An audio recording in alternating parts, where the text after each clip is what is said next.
Welcome back to Tomb of Fate. This is session 59. Assassination Attempt is the name of the episode. Kenji hasn't given a lot of missions in the last dozens and dozens of sessions. I think the last thing that we did with Kenji was related to a boat, which will probably be important in the future. He has located a camp north of the location that you're in, the Azamotan region. That is a strong point for the King's Legion. It has somewhere around 50 or so soldiers in it, and he desires for you to go and kill its leader, do something to kind of cause disruption at the camp, and return back with your lives. Or not. Preferably return back with your lives, honestly, as there are a limited number of warriors available for the Manor Fort in this upcoming defense. But the reason why this is necessary now is because Benson acquired an orb of scrying from an adult copper dragon who is now a denizen of the Manor Fort. He has used the Orb of Scrying to track the movements of the Legion, and he is under the impression that there is going to be a very large movement by the Legion in the upcoming days. So to prepare for that, we wish to kind of, stick the thorn into the side where it will be most painful for the Legion.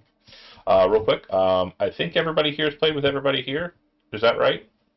Yep. As far as players go, just real quick, we'll just kind of cut through it, just quick descriptions of everybody.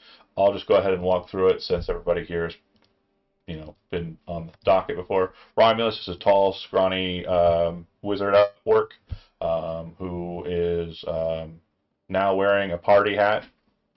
Party hat has not been added, but that is something I'm looking forward to doing. Vice is a short black scale dragonborn who is so edgy, and also the coolest. One time his breath weapon worked. It was the awesomest thing that ever happened. Baileann is a very sageful, understanding individual who has a balance about him that others do not possess. He is also very punchy and has a stick that he hits people with. Really cool description.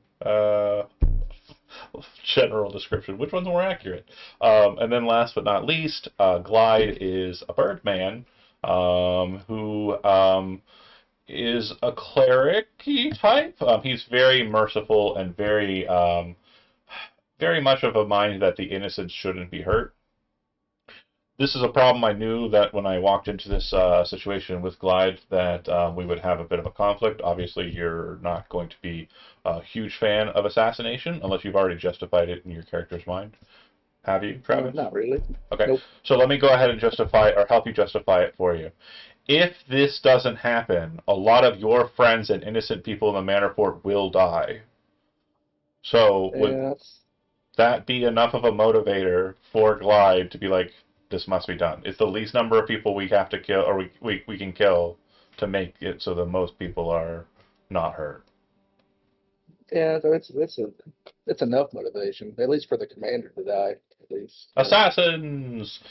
We're making assassins out of the nicest people, folks. It's almost like somebody in the art dump just read my fill. New character, which you'll see in the next game after this, does have a very Captain Planet origin. So yeah, I'm sad to be read my fill. Okay, back to the point though. Downtime points. This is an easy matter for certain. Glide, you have 8. I'm mentioning you first, not because I want your answer. I want you to think about it. I don't know if you already have a quick answer. Vice, you have a couple, so I'm assuming you're going to be one shy of the Eustriel tattoo. Is that fair? Yeah. Yeah, and then Romulus, oh my gosh, the Grisgold. Oh my gosh, the Grisgold. And then we're so close, by the way. I haven't I done said all we the gotta be close to the 77 number at this I point. haven't done all the math, but it might happen during the set piece that we're going to be doing here soon. And then last but certainly not least, Peter, you said that you're going to finish out the one you're on, which Yeah. is Thought it was cooking with egg or something along those lines. yeah. Agor. Hold on a second here. My computer's being a goofball. Typical. Crafting with Agor and Something open. like that. Yep, that's right. And I think that gives you. Oh God, I hope this is one that Steve finished. Uh, hold on. I might be pulling my hair out here in a second. It is indeed one that has been finished. Crafting with Agor will give you a couple more recipes. Um, it will give you a recipe for um, Boots of the Winterlands, Potion of Healing Greater, Potion of Oh, Giant Strength work. Hill, Qual's Feather Token, Kyoktham's Ointment. And when you craft a weapon, armor, or implement, the item's condition is considered perfect from the get-go. When you would craft potions as a downtime activity, you instead craft the same number of potions plus one. When you extract ingredients either by finding them in the wild or taking them from a creature using a monster peeler, you extract the same number of ingredients plus one. After you crafted a single item of the 5 that you gained from this feature, you can then use the Secret Methods of Agor downtime activity, which is a new learning option for you to gain more cool stuff. And that one requires 16 points. And then that would leave Okay. you with 4 remaining, and you want to pocket that for the downtime phase, right? Yeah, we'll see where that goes. I'll figure it out when I read it. Once I've done reading up on the rest of this stuff. Absolutely. Okay, so then last but certainly not least, then Glide, what do we got? I'm gonna keep drinking with the Golradier. oats. Yeah. Golradier, you are currently on the second tier of Golradier. God, I hope I wrote this one. It's always something. I have not. You only need to do 3 to get it. I'm gonna say there is no current benefit. That's my fault. I will award a benefit, but it will not be usable this session. That's all right. And I will repay you in some shape or form. Write this feature, you dumb idiot. Okay, sorry, just writing a note to myself. That's 3 of your points. What else you got? I'll put 4 in the Halora. Valora, okay, and that will Yeah. give you her first feature then. So you have Scout Teaching on the docket. Okay. Let's see. And that one, I don't know. I don't know if the Gore didn't have an extra step or not yet after that one. So If what who? if Golradier and Estel to You have know, another step. you know what? It's funny at this point, so we'll go ahead and lock in Golradier next tier 1 point. And that means I have to write 2 features very quickly. Yeah, Thanks, Travis. You're the best. I got you. Jeez. Okay. Keeping me motivated. You and Brent, man. Jeez Louise. Brent's usually the one that's just reminding me that I need to do stuff that I told him to remind me to do. Just me complaining. The nature of your movement to that location, due to it being empty fields and places that have already been explored, will mean that there is no random encounter options here. And with that, I'm going to place your tokens onto a map.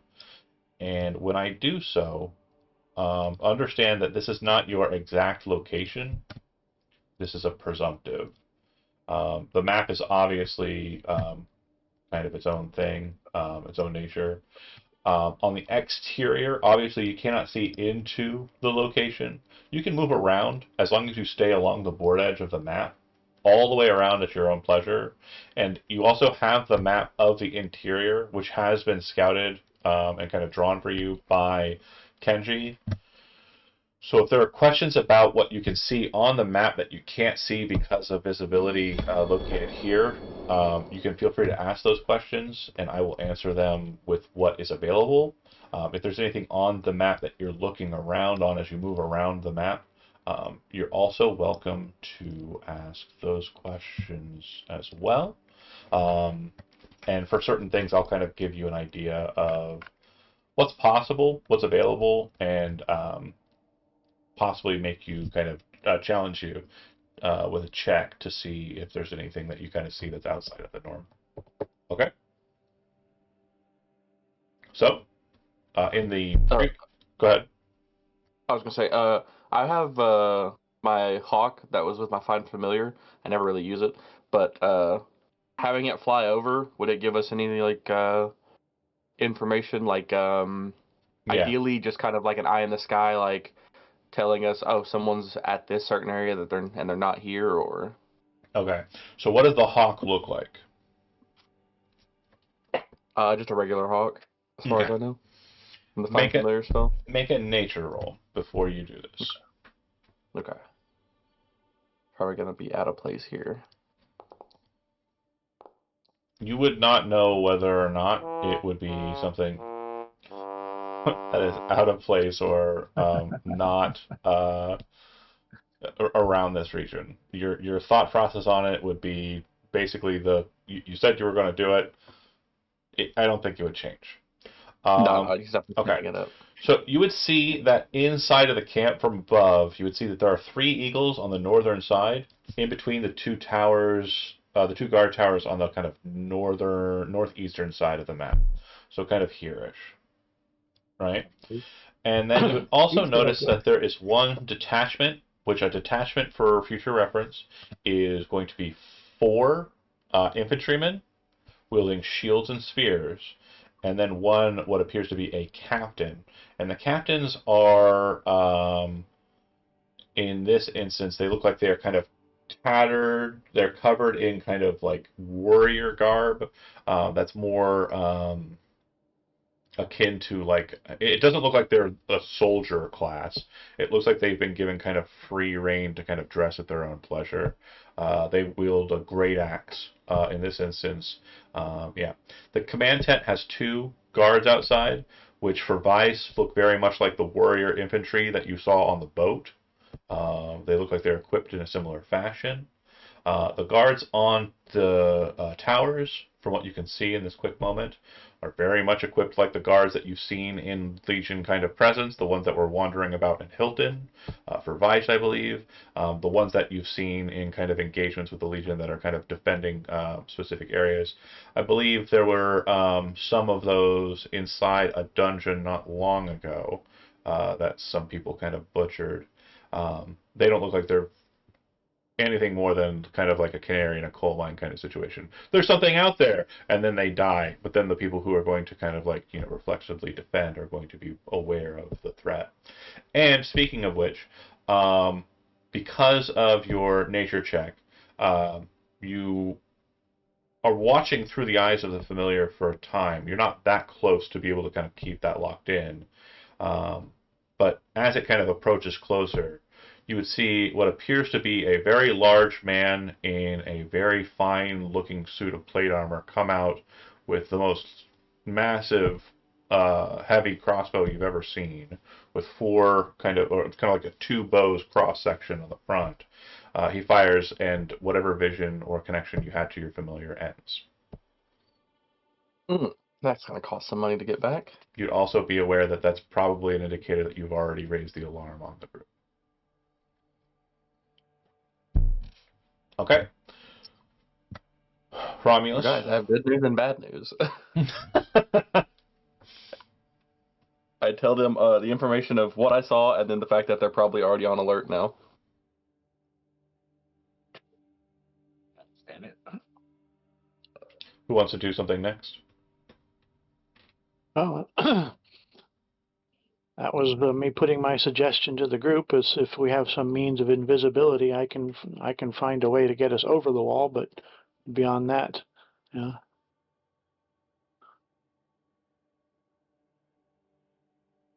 I can, if somebody has a rope, I can take one end of it and hold on to it as I clear the wall and make a way to cross. So,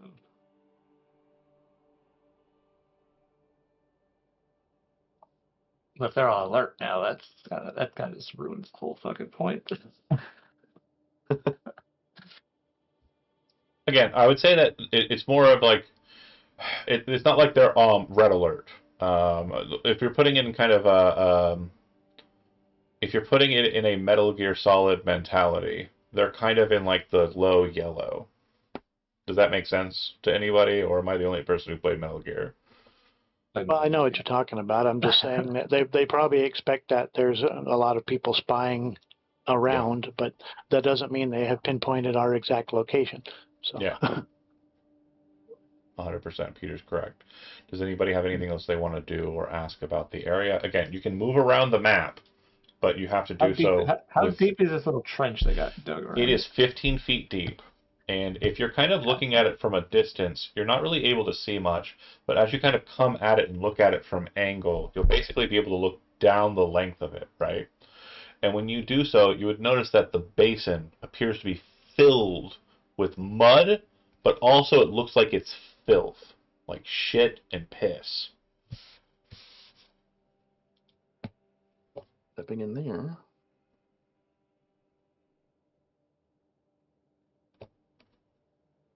You gotta get dirty sometimes. And according to the map that you were given, it does look like there are latrines inside of the camp on the northeastern or northwestern side. They might lead out into it. Hey, that's an access point. Sneak up through the fucking jitter. I do have a suggestion, a question. Is this area like stand-upable? Like, is there a way, like, could we get to right next to the wall here without them noticing us, or would it require a check? If you were standing here, like against the wall and at the top of the hill, you would have to either teleport, fly, or jump. And all of these are hard options, except, or all of these are easy options except for the jump situation. It does look like it is very sturdy because it has to hold up that very large wall. It does look as though the tines of the wall, the large logs of the wall, are probably anywhere between 5 and 20 feet deep. Like they've been kind of dropped into the mud, and basically they only stopped hammering down until they met the height or met resistance. Gotcha. Okay, so I have two things for the party, for us. I have my robe of youthful items has a window. We could just put into that wall and make a window there. If I'm not mistaken on that. Other items I have on my robe have a rowboat and 2 wooden ladders, which I think are like 10 feet tall. I could be wrong on that one. But I have 2 of them. Wall's 20 feet tall, so Yeah. those wouldn't tie those two together, I guess. Yeah. It wouldn't exactly be quiet. No, I definitely wouldn't. But I like the window idea, though. I just put a window and just climb through. A window appears on a wall, Intruder How long window. will it last? Intruder window. That is an option. We could also save the window for an oh shit escape button. Yeah. Like where we get in somehow and then as we're leaving we throw a window up and run through it. To be fair, 3 of us can fly. Yeah. Who are the 3 that can fly? Not you. Not you. What about you? Okay. Well, Mine's that's a short-term fly. If we just take 10 minutes, I can ritually cast fly on myself. Is fly a ritual? Is it not? I thought it was. Yeah. Oh no, it's concentration. I'm a dummy. My bad. You'll have to expend a 3rd level spell slot, I would have to expend a 3rd level spell slot. which would be a fireball that you would be able to cast. Yeah. Which is very sad.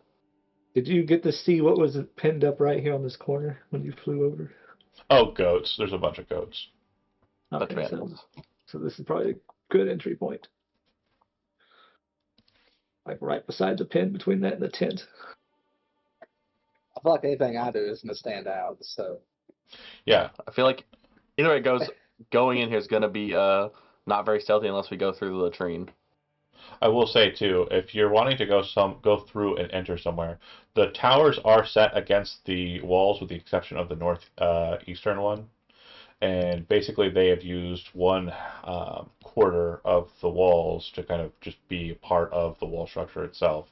The towers are not just like lattices and kind of like a thing on top. They're like little buildings, and people do sleep inside of them. So the guards that work on the towers sleep in the towers, and the people that would relieve them also sleep in the towers. So the one that is about here-ish, you would know its southern wall is the wall. You know what I mean? Yeah.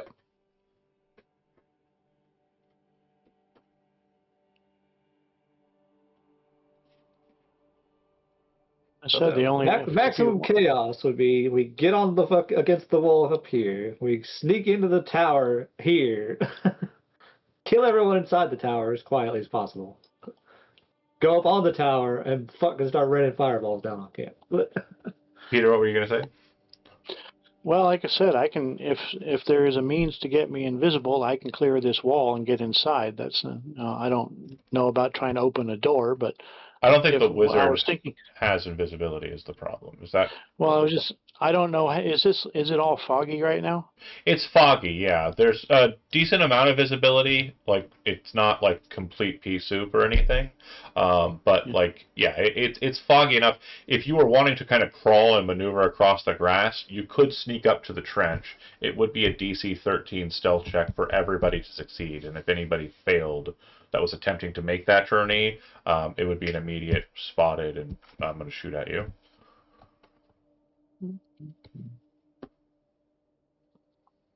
Well, let's see. Do I have stealth?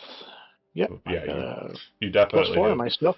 I think the only people that are not stealthy here are Glide and Romulus. Well, what my idea is to take an end. If somebody has a rope, I can take one end of the rope with me and leave the other end with somebody else, because I think, what are these squares, about 5 feet? Yeah. Because most ropes are about 50 feet in this game, so I could jump on top of the wall from down the bottom, and land on the top of the wall and just make sure that somebody else has the other end of the rope, and I can secure it to somebody, and if people could probably rappel their way, anybody who needs to can rappel their way across. Yeah.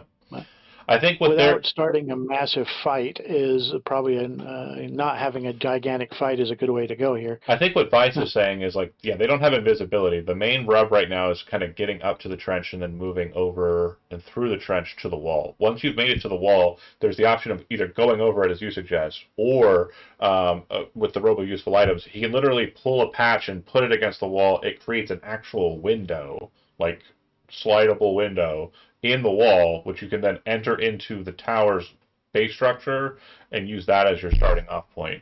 So that's also another option. Again, I like all of them. I'm a fan of all of the options that we've put on the table here. Travis, do you have anything you want to add to the equation here? Obviously, you said me flying in the air is a bad idea. Big, bright blue fucking Aarakocra, like, zipping around. Yeah, with light spells and everything, yeah. So. Romulus tells you the tale of what happened to his familiar, and obviously, you know, you've been you've seen Knights of the Legion from a great distance. You know that they're pretty perceptive folk. So yeah, at the Dragon Bureau. So you know that yeah, not a good situation to do that. Alternatively, I don't know how much weight I could carry with these little flying boots, but I can grab the character with the window and sort of float him over to where the wall is, and we can go with that. I think the orc weighs a bit more than you'd be able to carry, because I think your, just double checking, your carrying capacity in full is 210. So if you're over encumbered, or if you're encumbered at all, you won't be able to use the boots. So yeah, unfortunately, the Wings of Flying do require you to. Yeah, I weigh 200 pounds. Yeah, so he's already weighed. You literally have to strip completely, pretty much butt naked, besides the boots. Which again, you know, if you want to roll around in the Legion's poop and pee. Well, I'm not wearing a whole lot of armor anyways. But what I'm thinking is well, the other alternative is if depending how well balanced, how well people can balance, I can still do the rope thing and get you to the wall at least. Yeah, because you'll be basically creating a rope bridge across. I understand the plan, and I like it. So if you want to do that, we can. If there's any other questions, again, I want to make sure you guys know that when we go jump, it's your fault that the things that are happening to you are happening to you. I am not going to tell you when you go in, but keep in mind too, we've got about 2 hours and 30 minutes. I have a date at 5 with a bunch of cool kids. So whatever you say goes. Lock in. I like Peter plus Tyler's combined idea. Rope across, use it as a rope bridge, window on the wall, enter the guard tower base, kill everybody who's inside, use it as your operational point, possibly ascending to the top of the tower and using it as a battery for devastation. Okay, well, if we can get to the top of the tower, that's one thing, because then we can work our way down from there. I was just trying to avoid large masses of people. Yeah, and again, inside of the tower gives you like you're not going to be seen. You're inside of the space. That's also a boon. So either way works. But what was somebody going to say? Yeah. Was about to say something? Tyler? I was going to say it's inside. And Yeah. everyone inside's supposedly sleeping. Yeah, they're either sleeping or resting. So like the second a window appears, I'm going to be confused. The window opens. It's literally just, pow, pow, pow, kill them all, and then hop in, take their whatever you want to do. We can do that too. That's fine. I think that works. I also, for escape plan, the ladders, I was wrong, are 24 feet long. Oh, so we can And I have 2 of those. Yeah, those will work. But yeah, I think we go over to this tower, pop a window on it. Okay. Oh, we have to cross. We have to cross over here. Real quick. Y'all right in front of the tower. The 2 non-stealthy people are Glide and Romulus, confirmed. So Yes. there's about 100-foot distance between the pit here and what would be considered solid cover. The grass is pretty tall.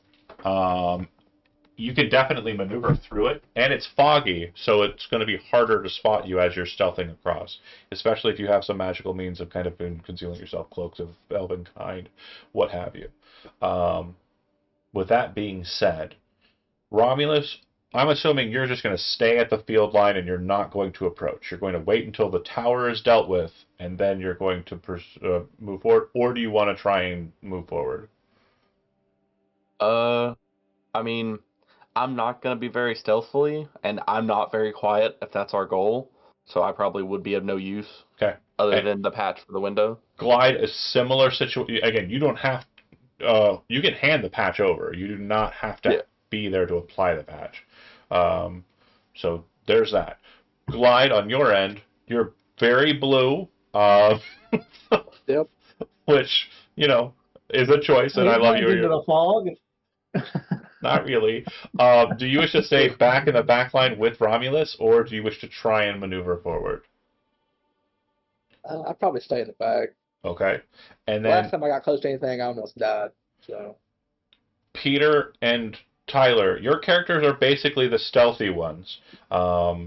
You have an understanding of what the process is here. Are there any magical things that you want to add to yourself, like either putting up a hood of a cloak of elven kind if you have one, or any kind of spell? Literally the only magic I have are those boots. Okay. That's it. So we've got to rectify that.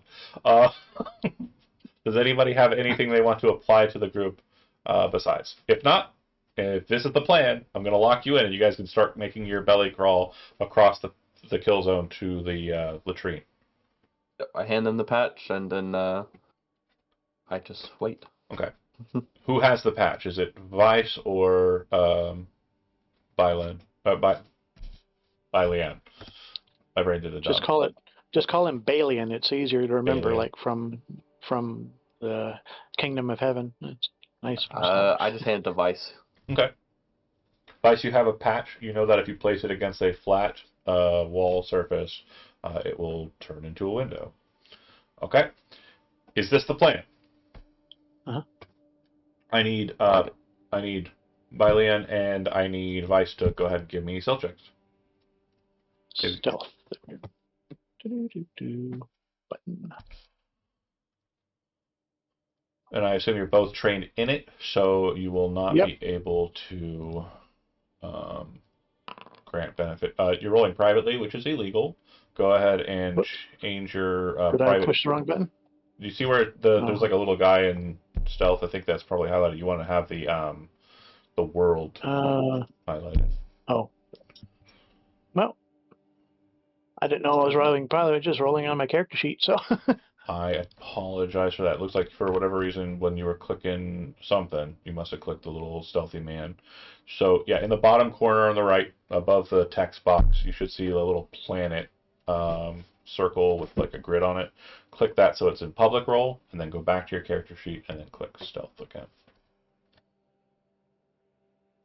Well, it says public roll, so. Okay. Oh, that was feeble. My other roll was better. I imagine so, but unfortunately, I don't see it, and that It says is- 18 on the other one. I will take your word for it, but I'm not going to take your result for it because again, I need the rules on the chart there. So, with that being stated,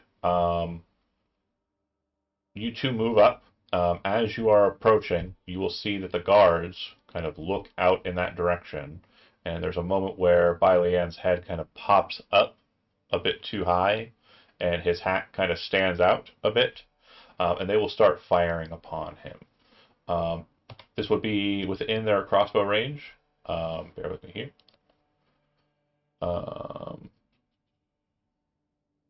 Now, in this moment, I would like the two of you. I want to cross over there. Huh? I wanted to cross on this side over here in the corner. Oh, even still, it's they can still shoot at you from this tower. It's not that their sight line isn't like a direct, just one line in one area. I'm just saying, like, rather than walking in right at the tower, hey guys. No, I agree, but they still spot you, and they still have like a good distance on shooting you. So this is still happening, the way I'm saying it. Now that said, Vice and Bailean, go ahead and make perception checks for me, because you're going to notice something if you do well on this. And then both of these attacks will be at Bailean. They will be at disadvantage because you are prone.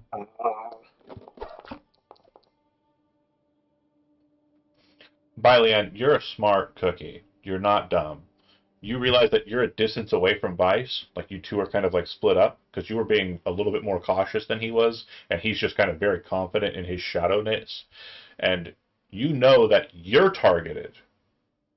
You're confident that he is not, and you are now the beacon of attention. Is there anything you want to say before we move to the next beat? To Vice. I just tell him keep hiding, and I'll keep moving, and I'm going to try and clear the while I'm doing that, I'm going to be a big distraction and try and leap over the gap. Are you trying to get up to the location, or are you trying to, again, because they're going to continue to be aggressive to you if you approach. They've spotted you out probably about 60 feet away from the pit. So they're firing crossbows at you. One kind of slams like 20 feet in front of you, and then the other one's the one that actually kind of causes you to kind of go, oh shit, I am spotted. Because the first one you're like, that's weird. Why would they shoot so far away? Because they rolled so bad. But then this next one kind of comes within like a couple feet of you, and you're kind of like, go, keep going. And you say that to Vice. Do you wish to continue to proceed forward even though you have like, target on you, or do you wish to retreat? I'm going to try and back into some cover. Okay, so you kind of back away, and they continue firing crossbows. You would see at this point that the front gates flare open, and Vice, this is at the point when you make it to the pit. Okay, Romulus, you see Bailean kind of retreating back towards cover, which is where you guys are located.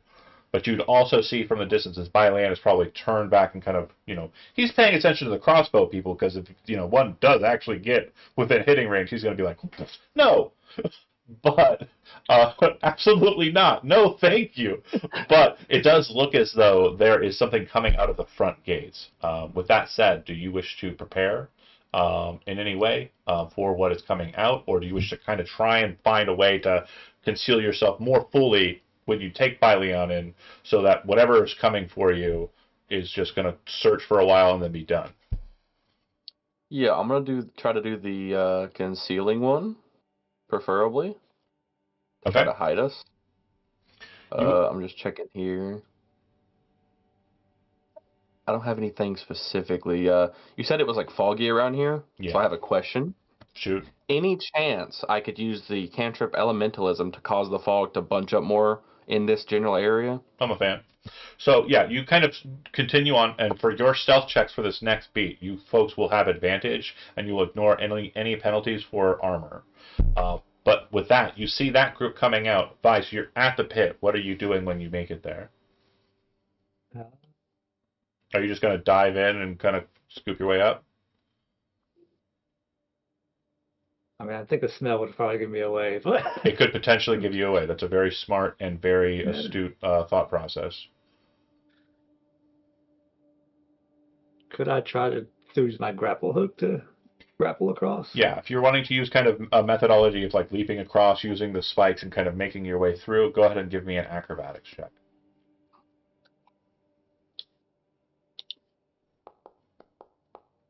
At 10. 17. 17. Yeah, you're able to make it to that other side, basically using a rope, pulling, like hopping over, very quickly, kind of deftly, like hanging on the spikes that are used for cavalry blocking, and make your way up onto the ridge without kind of sullying yourself in the mix. Once you arrive there, you hear a very loud, and what they are kind of like now unable to see, but you are able to see, is that 3 eagles fly up into the air with riders upon them and basically send off into the southern area. So they appear to have sent their cavalry to go and find your silly Billy friends. And with that, everybody who is not Vice, go ahead and give me a stealth check. You have advantage, and Baileann is trained in stealth, so if you are not trained I in... rolled disadvantage. Oops. No, we'll go with the 20 then. You're good. And then Baileann is with you, so you have a +1 to your roll. If you have disadvantage for stealth checks because of armor or whatever, ignore that. Look at that roll, 24. Vice, you realize that they're going to be displaced. You are not going to be able to reconnect with them for a while because of this. You are on your own. You very quickly maneuver to where you need to go to. And you're able to kind of track out where the tower is due to the shadow above you. You know where you're at. You have the patch in hand. They are going to have the 3 cavalry birds kind of chasing after them and the patrol searching for them. And if they're trying to kind of keep to themselves, they're going to do so. If they're going to fight, they're going to do so. You do not know what is happening with them, which is why we're not going to do them yet. We're going to focus on you. Do you wish to patch the window, or do you wish to wait there and hope for your group to reconnect? Well, change of plans if they got spotted. I would probably put the window back where I originally wanted to and try to just go for the commander, You sure? rather than try to take the tower. You're out in an open courtyard, and you don't know what's in that Yeah. courtyard when you do that. Yeah, So. you're right. Yeah, you're right. We'll stick with the plan. Okay, I just wanted to make sure you understood that the plan you had originally was really stupid. So, okay. With that, I'm gonna change some things here. Go ahead and give me a stealth check.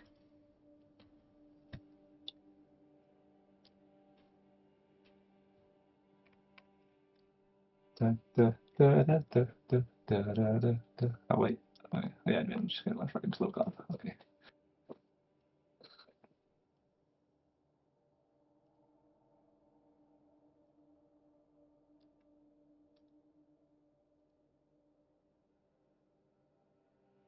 Hold on. Do you see a window symbol behind you or no? No. Okay, I'll need to change that into a door then. I think is how it'll work. But I can see out of it, so I guess there's a window there. Why can't I change? Okay, I'm about to fight. I can see out of it. I think I can pass through it. No, I can't pass through it. Never mind. Yeah, bear with me here for a second. My computer's being a fucking asshole. There are 2 guys. Alone, I'm pulling out a certain blade. 2 guys. They're in their armor, but they are laying in bed. Probably not something that's come up before. But yeah, the soldiery of the Legion don't sleep outside their armor. They sleep in it. It's not very comfortable, I can tell you that. No, it is not. But when you are trained to do it, you fucking live with it. But Yep. they're both asleep. How would you like to proceed? Are you Can I pulling? kill him? Are you pulling it? I've got it out already. You got it out. Okay. I got it out. A very beautiful crescent blade is drawn from Vice that has not been seen by anybody besides one other soul. And you move to the first one. Go ahead and make your check. It's an attack roll, or Yeah, it's an attack roll. You have advantage, and if you hit, it's a crit. oh yeah, targeted first.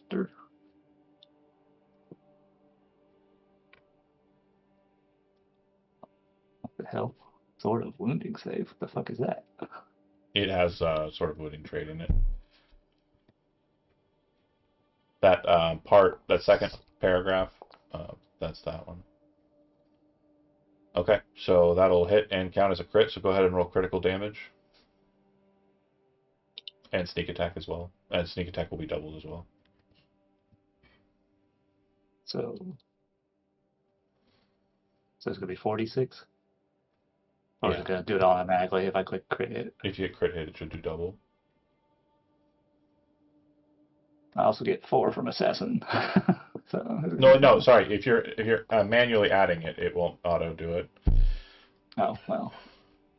Wait, what's your normal critical or normal sneak attack? 2d6? 2d6. Yeah, that's Gucci. That's 100%.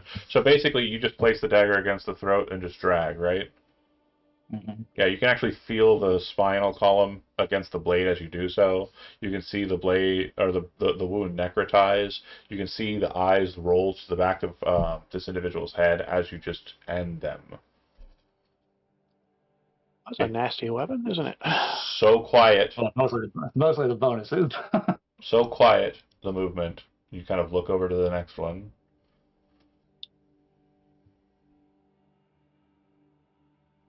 And do likewise. Oh, you can see into the tents? That's super goofy. I guess that makes sense. 13 roll. Yep, same thing. Don't worry about damage. I'm presumptive it's the same, but basically kind of just slide it in, pull to the side, dead human being. Okay, are you able to move out of the space or no? Yeah. Okay, perfect. So looking outside, the ladder goes up about 20 feet or so. It's kind of set down a little bit lower than the top of the wall, which is 20 feet high, so that they can fire over the wall. So it's more closer to like 17 feet. And as you kind of look outside, you'd see a campfire. It looks like it is near what appears to be cloaks and such that are being dried. This tent looks like it has somebody inside of it based on the light inside of the tent. And there do appear to be more tents present. For the purposes of this, I don't know why it's letting you see into the tents. That's super weird. So bear with me here for a second while I fix that. Probably seeing the silhouette. No, I'm just very perceptive. I mean, X-ray eyes. I'm okay with that to a limited degree, but like the command tent should definitely be. You're probably seeing silhouettes and people doing naughty things in the silhouettes. Yeah. It's like a goofy cartoon deal. It's because they're set as terrain instead of walls. I have fixed that for the command tent.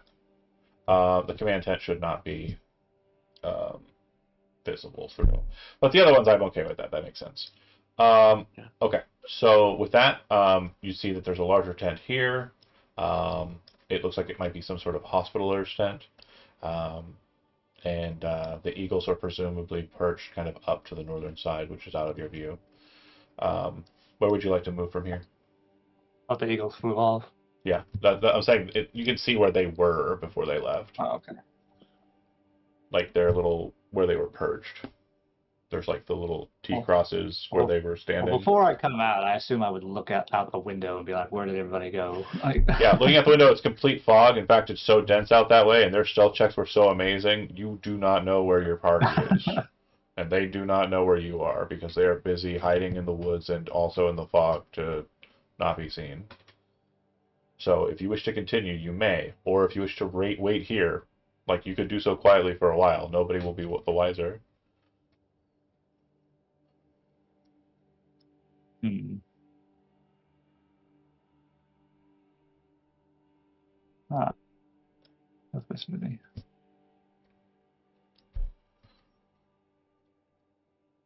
Okay. You'd hear a very I'm loud. Go ahead. I'm going to start like moving around. Like Okay. if you say there's someone in this tent, right? Yeah. Like, Kind of move over to there. like stealthily moving between. Yeah. Just You kind of look hear, around. as you're doing so, you're kind of moving into the nest. You hear a very loud voice kind of yell out, "Form up! Wake all squads but last watch squad. Currently. Now! Guards, high alert! Silverbolt!" And someone's kind of yelling in the courtyard. You then hear the tent that you're next to start to ruffle, and you would kind of, like, you're pretty well hidden, but you'd see a person kind of come out that appears to be a veteran, similar to the ones you fought on the boat, and he kind of makes his way towards the main courtyard in a very military fashion. Your stealth roll was high enough from before that I'm just going to let that ride. You'd see two more individuals. These appear to be captains come out and start making their way towards the main courtyard as well. And as they do so, you can hear them saying, "Come on, quick, you lads! What do you want to live forever?" And basically are commanding their people to kind of move with them. Oh God, why? Sorry. There we go. And they have teams of 4 that are moving with them. So you'd see a pretty decently sized force kind of moving out. Somewhere around 10 or 12 troopers kind of moving towards the courtyard. Okay. What would you like to do next? I assume it's safe to assume there's nobody left inside of the tent, the camp at this point. Based They're on what all he going- said, it sounds like there's probably some sleeping individuals that are remaining.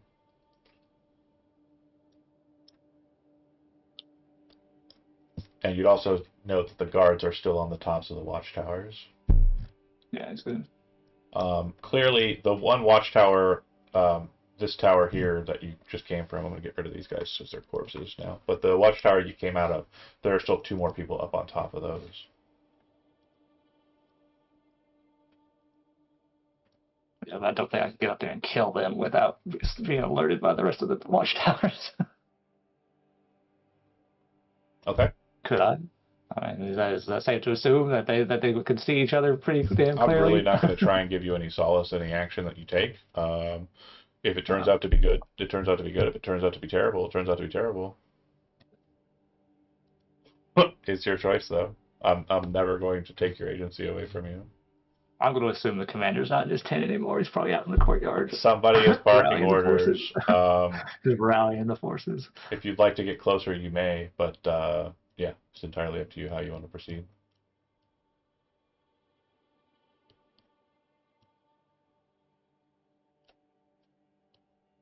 Okay, go ahead and give me another stealth check.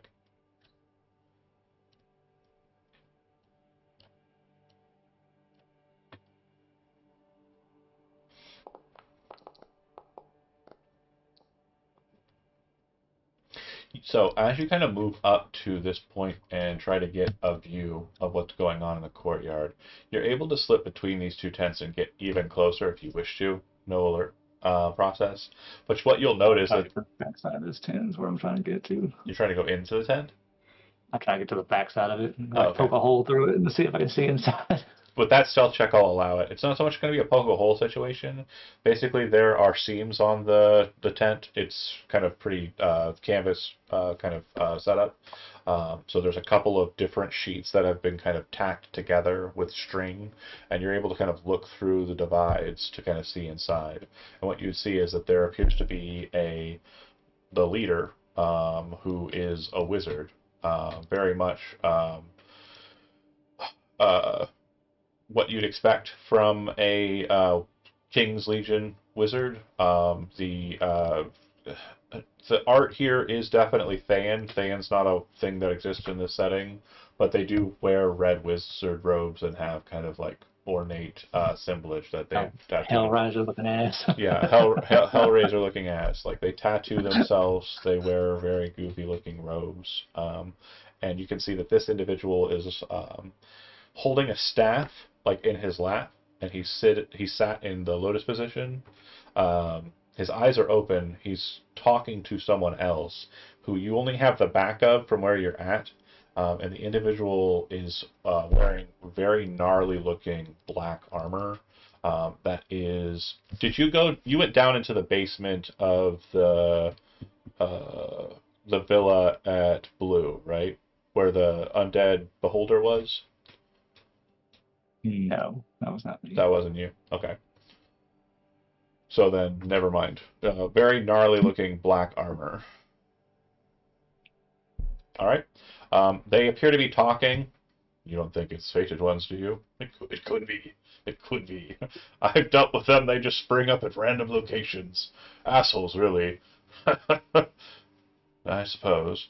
And they just are bantering back and forth. You can also hear through the tent that the commander is stating that they're going to be performing a sweep of the location, of the region. But these individuals are to be prepared and ready and man the battlements, and to make sure that all guards who are currently asleep are roused and wakened to ensure that full alert status is achieved. Oh. What do you want to do when you hear that?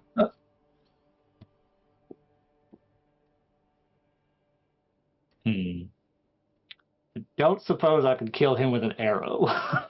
So through a tent, you're trying to kill the wizard, or you're trying to kill the wizard, probably. Or Yeah. can I see this weird stone? Is it like sitting on the table right there? Can I just like sneak in and grab it? You don't know what you're looking for, so give me an Arcana roll. Oh hell! Fucking magic. Nope. Yeah, you don't know what a weirding stone is, so you don't know what it is. There are definitely some weird things inside of this space, like little tables with like a bunch of trinkets and baubles, and then there's like a weird standing stone over there that's kind of placed in the ground. There's looks like a metal hand that's holding an orb. There's all these weird little intricate things present inside of this space, and you're not sure. Like you're very much in a Last Crusade, Indiana Jones kind of like cup situation. That could be it. That could be it. But you don't know for certain. If you should try and shoot the wizard, you can. It also looks as if you could maneuver around the tent to just behind him if you wanted to try that. But 100% guaranteed situation is because he has someone who he is literally looking at and talking to. No matter what method of trying to kill that guy you go for, he's gonna know. But they're about to start like rousing up all the guards, which includes the ones that you just killed, and it's going to be very hard for them to try and bring them back to life. And they might be confused that there's a window in their establishment now, and that was not a part of the base kit that they built. I don't remember installing a window. Who did that upgrade? I just need you to tell me what your next path is, and then we're going to pause there and go to the outside. All right, yeah, he's going to do like you said. He's going to try and get around to behind him, just like attack him through the You have to move in segments. I do not know how many times I have to say this. You crazy bastards cannot move through walls. Just go and then go. Thank you. I was just saying what you were talking about. No, I know. You tried to move diagonally through the tent. No, I didn't try to move at all. I saw it. I saw the bar. I saw you try. Okay. Pause out. Before you kind of move up behind, the Shinigoro blade in hand, kind of looking, you can see the forces off to the side. Looks like there's a pretty decent contingent there. God, I wish I had the spell Fireball. As it gets to that, momentary breath and what Vice is preparing to do, we're going to switch locations. Elementalism brings the fog in close. By Leanne, you're brought in. You see the bird kind of tuck his wings in, and you kind of start moving into the forest. Nearby, but not like near where you were standing originally, or where Bai Lian entered into the forest. And you would see 5 individuals kind of rushing towards you, and then 3 silhouettes of birds over top, kind of crossing the kill zone as they make their way over. You hide. In the next 10 minutes, you're pretty certain that they are not going to be able to find you. You've found a small little cubby or some grouping of bushes that you feel very confident in that you're going to be basically able to hide there forever.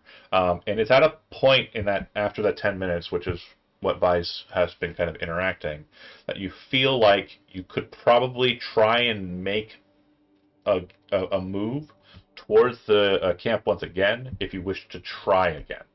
Well, what I'm wanting to do is get to the point we were supposed to go to in the first place and go and see if I can find if the entryway is in fact there. Okay, I'm going to try and sneak my way over there. that's an and option. Maybe and do a quick hop over the river. So if that's your plan, you can break away from the other two. But before they break away, Romulus, not terribly perceptive, right? If memory serves. Yeah, no, I'm good at investigation, not But perception. Glide is pretty damn perceptive. So it seems like Bylian's focused on getting back to the job, and Glide, you're kind of more attentive of like the scenario at hand. Give me a perception check, Glide.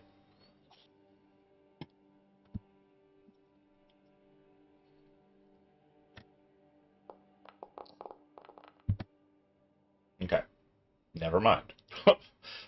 Nobody has inspiration? Question mark. Everybody I here have level I 5 have or an above? inspiration. I have an inspiration, but I want to save it for my attack. Peter, you should have inspiration. You're also a human, so yeah, if you want to use your inspiration to give him a reroll, you can, or you can just hold on to it. You don't have to use it here I have mine. I can use it. if you want to. That's Even fine. better. It's your call if you want to or not. Don't know how to go about that, but I can do that. You just sure. say I burn my inspiration and they reroll it. Okay, I'll but- do that. He can re-roll it. Okay, That's fine. because Peter's a human, so he regains his. Yeah. So Yeah, that works. we'll have you Yeah. use it then. With a 19, you actually see that you're in a very precarious situation, but you're also in a dense enough area that you feel like you could actually form a counterattack. If you wanted to fight these 5 patrolmen and then draw the knights down to fight them as well, you could take them here. If you wanted to.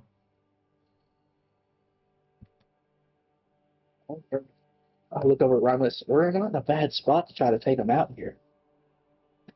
Honestly, if we wanted to do something, we probably could. And I'm Give us less worry for our flying away plan. going to If place they don't have massive birds. the crew. And this is before Bylian rushes off, by the way. And I'm going to, I would have told him too. yeah, before he rushes away, say, oh, wait, we could do it here. Buck him up, buck him up, buck him up, buck him up. But it's your call if you want to do that or not. And I'm going to pull you to a map real quick. I honestly just pulled this right out of my ass, so bear with me here for a second. Activate. Okay, so this is where you're at, right? And it's kind of like a rocky little area that, it's kind of a bit watery. You're kind of near a lake, so it's a little marshy, but it's not like so marshy that it's impossible for you to kind of maneuver on. And then let me grab my... It's also dense enough in foliage that you feel like the birds won't immediately see you, and it'll be after a fashion when they hear the sounds of combat, unless any like massive, effects were to occur, such as fireball. See, because that's one that I was thinking, like, if we get into this fight and I, do a big spell, that's going to probably draw more out, maybe to give more of a chance for him to murder people in there. It's entirely up to you. I'm giving you an option. Again, you do not know what's going on in there. Keep that in mind. Yeah. But it's up to you if you want to engage these 5 patrol and possibly draw the ire of the 3 Eagle Knights, which again, they're pretty powerful little dudes.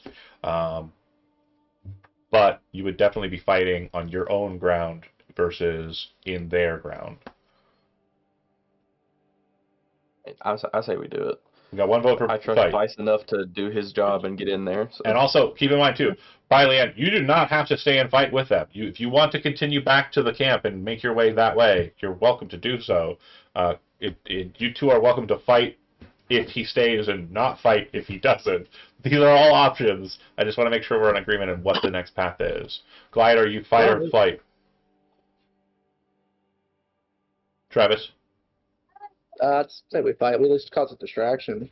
Yeah, And, that's what I was thinking. okay, so then we are going to put you guys on an initiative count. Go ahead and roll your initiatives. I'll add my guys to the initiative. There it is.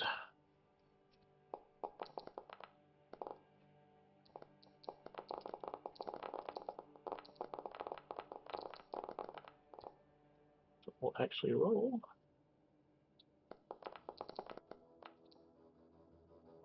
Yeah.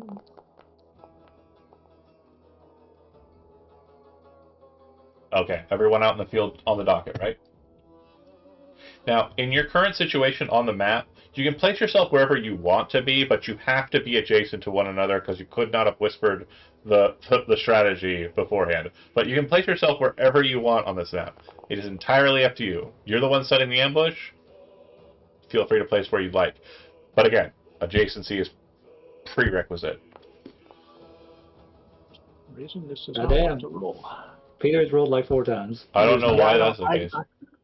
I don't know why I can't see the thing telling me that I've rolled. So You're on there. for some reason. Yeah, you have to scroll down. It looks like yeah. It looks like the chat kind of I'm paused there for a second. Yeah, I don't know. That's like, what is happening? Your first one is the only one I care about, which is an 11. Now it works. It does. Which I will set you to. And no, before you ask, Vice, you cannot alert change with people. You're not in this initiative. Just a can. So, if you want to move, if you want to be somewhere different to start, you're welcome to do so. But you need to do so now. Like, hurry up. Let me tune into the stream real I'm quick so I can here. actually see what's going on. You're good there? Yeah. Okay. I'll put you on the map so you can see, you little goofball. Nah, that's It's cheating. fine. I'm not there. You can see, it's fine. Okay. So if that's the case, I'm going to begin the encounter, and that's where you're starting. They are surprised, so the actions that they're going to be taking are going to be actions that they would have been taking as they search for you, which is literally just walking. Okay? That way you can catch them in kind of like a cross-section of their pathing. It looks like they're heading towards this ridge line over here. Almost like they see the shadow of Vice that I put onto the map, and they're going to go kill him. All right. Glide, you're up. There's no one up big right now. And for all attacks and actions, you have advantage as you have them caught off guard.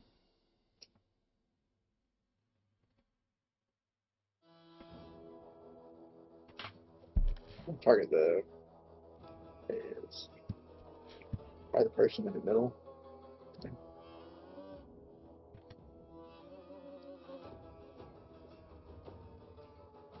I try to guiding bolt the person in the middle. Yeah, absolutely. You're kind of on a higher elevation. That's absolutely fine. You have advantage on your attack roll.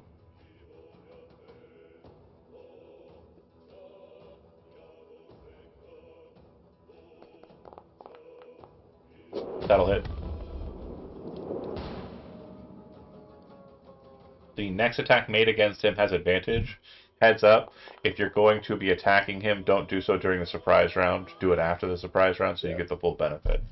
13 points of damage to the leader. It's dealt. Glide, you're done. As this laser light of like pure light energy shoots across the field and slams into their captain, causing him to like misstep, you'd see all of the surprised individuals kind of like turn, not aware of what's happening, and they are fully locked into the surprise condition now. They will no longer be doing their automated movements. It'll go to by Leanne, and again, any attacks made during this first docket are made with advantage. I'm gonna go. Yep. Don't forget to make sure you've got the select your token option to pick up your token, and just grab them and move them on over. I'm going to go after that guy. Go for it. Make sure you target him. Yep. And then target with a T, and then punch or staff. No, I'm gonna punch him because I get more hits with damage with that. Mm-hmm. Mm-hmm.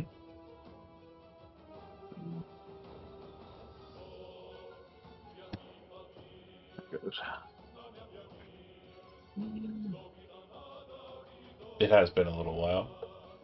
Yeah, I'm trying to find where the attack If buttons you are. right click your token and then click on the double gray swords, it'll bring up the buttons at the bottom. Yeah, I'm just trying to. Where's the attack? Oh, you don't have your fist added. Open up your character sheet by double clicking your token. Click on inventory. See where it says unarmed strike. Drag and drop that into the little 6 boxes above your character art in the bottom left corner. So it should have a glowing fist in that bottom left corner there. And then once that's added to that, it'll bring it up as an action in your action pool in the center there.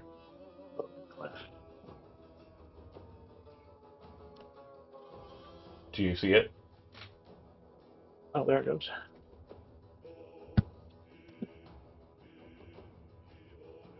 All right, and then Just remember, make this. you said I have an. You said you said I had an advantage. Yeah. Yeah. Okay. That'll hit. Go ahead and give me damage. There it is.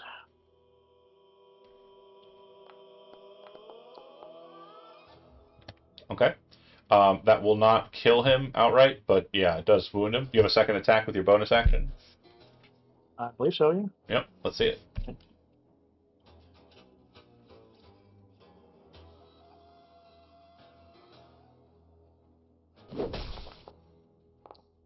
Hit. Oh. Damage. Almost.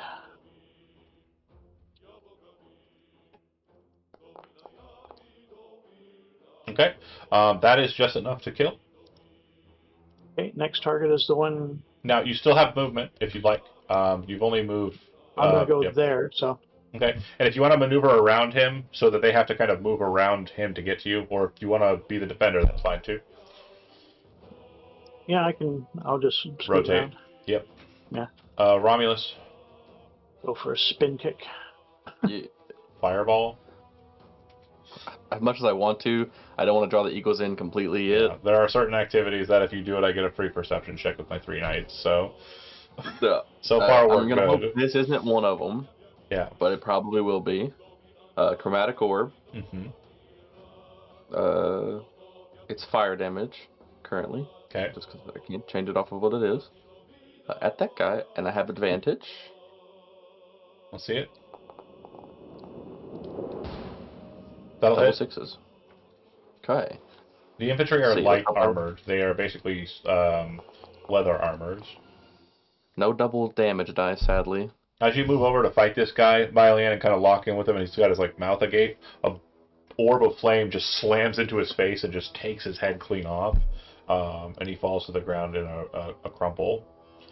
All right, Romulus done. It'll go to Berserker. He is surprised. This guy is off the board. Get out of my fucking initiative queue. This guy's surprised. And the guy who was very first on the docket is dead due to punching. So it'll go to Glide. Due to punching. Fist of the North Star.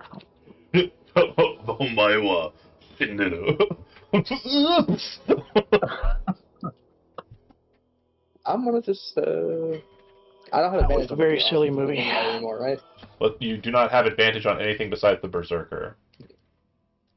Because he has a glowing aura due to lasers. If you shoot him with another one, he would still have That's that. what I was about to say. It'll- Keep that It's damage. I don't have very much damaging stuff, so my options are very limited. Fair. What can we ball? Yeah, I never got any bolt into him. Okay. Love to see it. It is our favorite. Ooh, probably missed though. Hits. Again, these are light armored guys. Oh, I thought he was a commander. He might be a little different. No. He's the leader of his people. Apply it, and I've already got the guiding bolt tracked on him, so solid. It's at this point that 2 bright light laser beams have been shot across the field, but I'm going to go ahead and make a few perception checks. Bear with me here for a second. 1,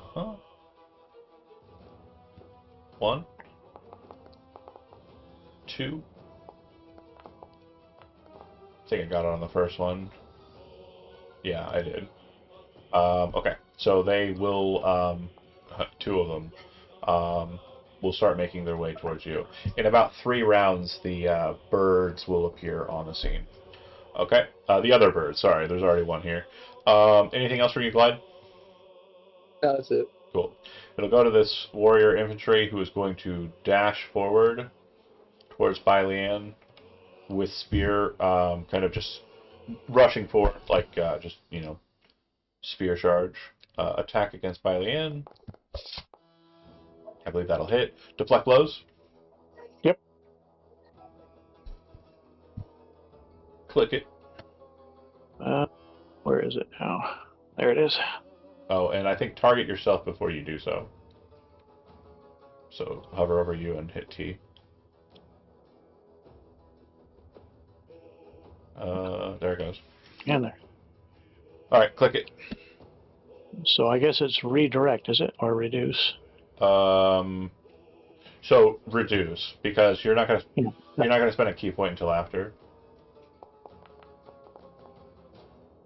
Yep. So the damage on this would have been normal, less than the amount you dealt. So you basically just knock the blow away without issue. Okay. So there's a thing about redirecting. Yeah, if you want to Is spend a that- focus point, you can. It's up to you if you want to, though. If you want to spend a focus point against this guy, you can, and then you can redirect Sure. the attack. Okay. So then Let's do it. click deflect attacks, and then it should have a redirect option. You should be able to click that. Redirect. And based on positioning, I'm assuming that's going to go into this other guy here. Yeah, that'd be hilarious. He's coming with a spear. I grab it and I stick it to the guy next to him. 100%. Let's see if he can. He does not. Damage. This is Roll. awesome. I like it. No shot. Okay, so basically he's like, ah! And you kind of move to the side outside of his charging lance and push him and his charge into the other guy, and you watch as they kind of unify as one, and the other guy like looks to his side like, what? And you can see the spear has gone through his ribcage and out the other side, and he falls like kind of limp on the guy's spear. Okay. It'll go to your turn immediately after. The guy who just charged his friend is alive but horrified. Punch. Yep. Let's see it. That's good. Damage. And where's it?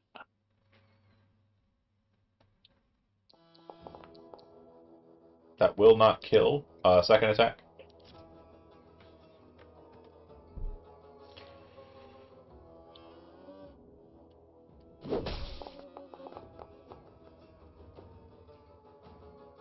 That'll miss. All right. Any movement from you, or you saw where you're at? If you stay adjacent to him, you don't provoke opportunity attack. So you could like circle around him to kind of get adjacent to the captain as well, if you want to. He's got a spear that's stuck in the other guy. Yeah, he's right? going to be able to pull it on So his turn. If I'm still holding, I've hit him a couple times. I'm going to try and grab that spear and sort of rotate around him and use it as a fulcrum.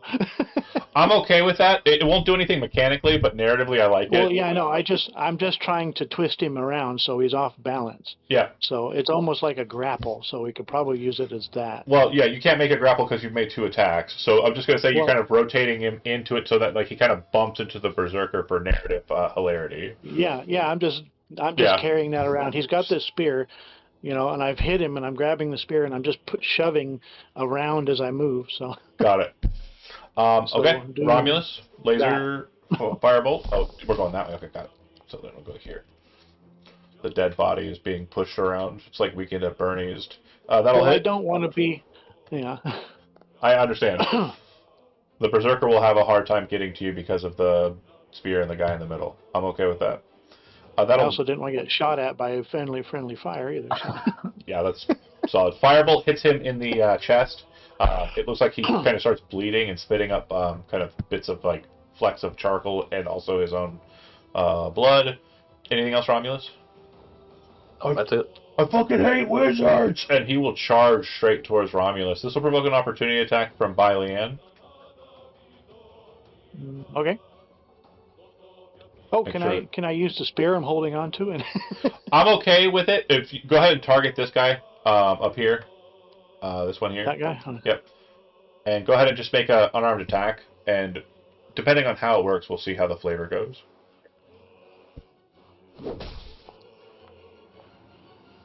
Okay, if that was a 20, it would have been really flavorful. Unfortunately, like, as you're trying to pull the spear, the guy who's holding the other end of the spear kind of looks at you, like, angrily, and you're kind of both going in opposite directions. You're trying to free the spear and stab the guy in the back. He's trying to make sure the spear stays in his friend. And so you're fighting over the spear, and you're looking at this guy like, fuck you, man. And then the captain rushes off towards Romulus, raising his At great least axe. God, At least he's distracted, so that's Yeah. that's an important thing. raising his great axe aloft and slamming it down towards the wizard. With advantage. All attacks now have disadvantage or have advantage against him. That'll hit. Shield. That'll not hit. So basically, the axe comes down. This bright blue abjuration of shield kind of like hits, like think Invisible Woman, and like as the axe kind of presses down, Jiggle, you jiggle, jiggle. you can see it like bend and then kind of pop the blade back. He is not happy. He hates wizards. This guy's dead. And Glide, you're up.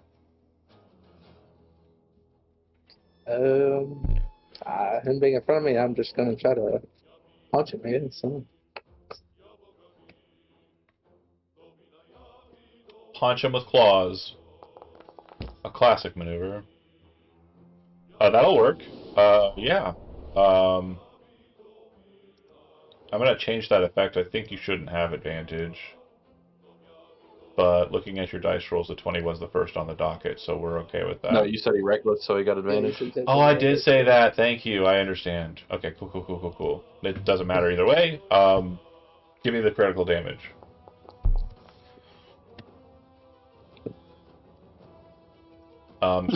You slash him straight across the face, like the chin and the throat, and he kind of looks at the bird, confused. It'll go. Anything else? No, that's it. Cool. It'll go to, and this is the first round of the 3 rounds that it takes for the birds to get here. It'll go to the guy who's currently fighting for his spear.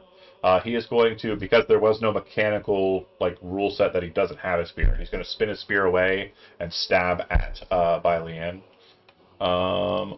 Let's see. Here we go.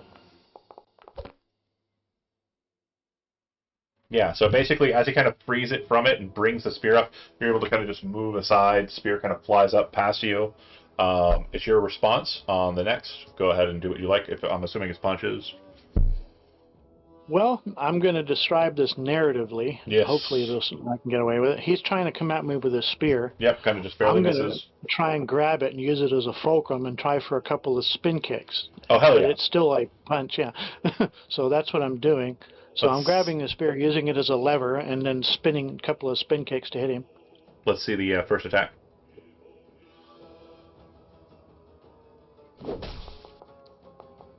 Oh, that was terrible. Go ahead and give me a 20-sided dice roll. No.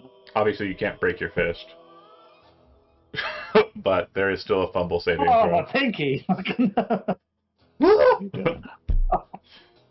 Roll. You hit. It's like a Attack on Titan. So as you kind of get ready to kind of move over, you kind of bring your arm up over the spear, and you're going to flip over the spear and kick him in the face. You kind of lose your ground for a second and kind of stop. Your second attack with the bonus action, go ahead and give me that attack roll. Yeah. Watch this one roll a 20. Nope. It's going to miss. So basically, you don't feel confident leaping over like you had initially planned. So you kind of pull the arms down and try and bring your knee and foot to extend up towards his head. But in this motion, you actually bring his body down, and you kind of throw your leg up over the top of him. So it's this very kind of weird, just almost like pirouettic dance where he's basically being spun over by Baileann and being kind of tossed to the ground a little bit in that process. All right. Romulus? How hurt's this guy in front of me looking? Fucked up. 1/6 of his hit points remaining. Okay, I don't have any real melee stuff. Only so you had burning hands. No, I didn't prepare it. I'm throwing. I am gonna have him make me a wisdom saving throw though. Sure, he likes wisdom saving throws. He's the best at those. I said sarcastically.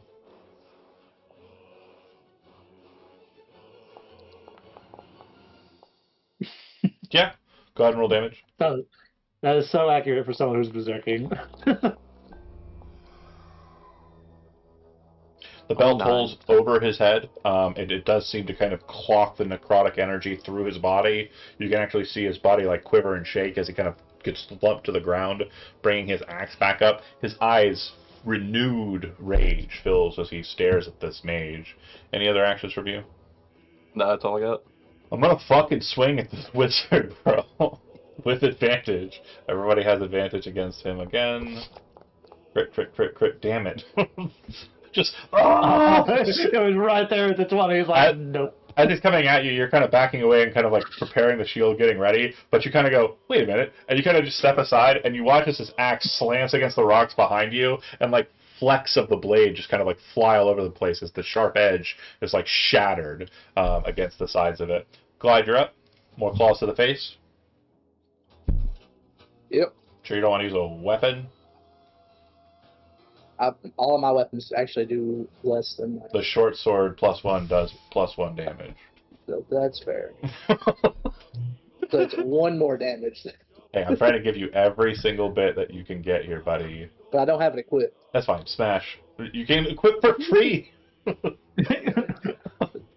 I made equipping so easy in this game when you're like, I can't get it. You got another nat 20 on the You know what? Keep Fuck on it. the clock. There you go. Fuck Keep on the clock. it. Fuck it. Fuck it. Fuck it. Fuck it. Fuck it. Fuck it. Apparently the Natural claw. No, weapon you don't have to for roll win. damage. You didn't have to roll damage. It's fine. It's totally fine. So apparently the claw and Hammonds have the same rule, right? Like they just are really good compared to better options objectively. Yeah. You watch it like he's like, I wasn't finished with that, and just kind of reaches forward, and grabs a hold of the berserker's neck. You see the claws sink in, and he pulls, and he just tears the guy's fucking Adam's apple right out of his throat and just tosses it to the side. And the guy's like, I hate lizards! And falls to the ground dead. Alright, this guy with a spear and his mortal enemy is going to try and use the spear against Bylien once again. For the 3rd time, the 2nd time he's hit. Bylien, go ahead and give me the redirect, or not the redirect, but the reaction to block. Block first, and then go ahead and click the healing. I gotta select myself first. Yes, please.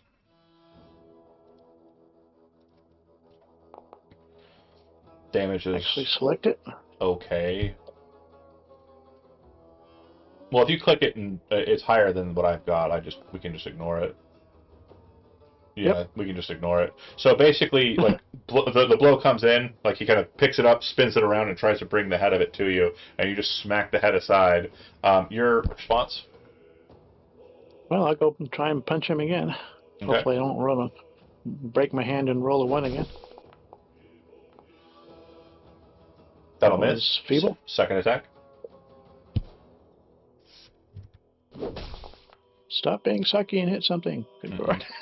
Yeah, basically, like you hit him aside, and he kind of turns his back on you, and you slam both blows into the back of him. But you realize that his leather padding on his back is pretty heavy. Romulus. God damn, what happened? You killed the first dude so quick that this guy's just like. You see kind of like a line of flame, and then as a bolt of fire kind of rushes out and misses. He is, and by he I mean the berserker is dead. He should have a dead trait on him, and that is turn 3.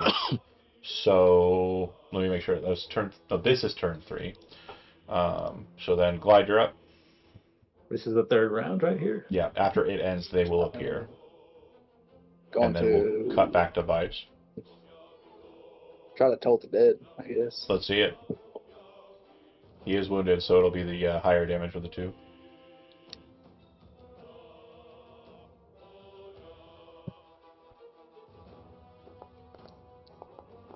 Fail. So the bell appears above his head. Go ahead and click the damage. There's 1 opportunity for you to not kill him with this, but it's very low chance.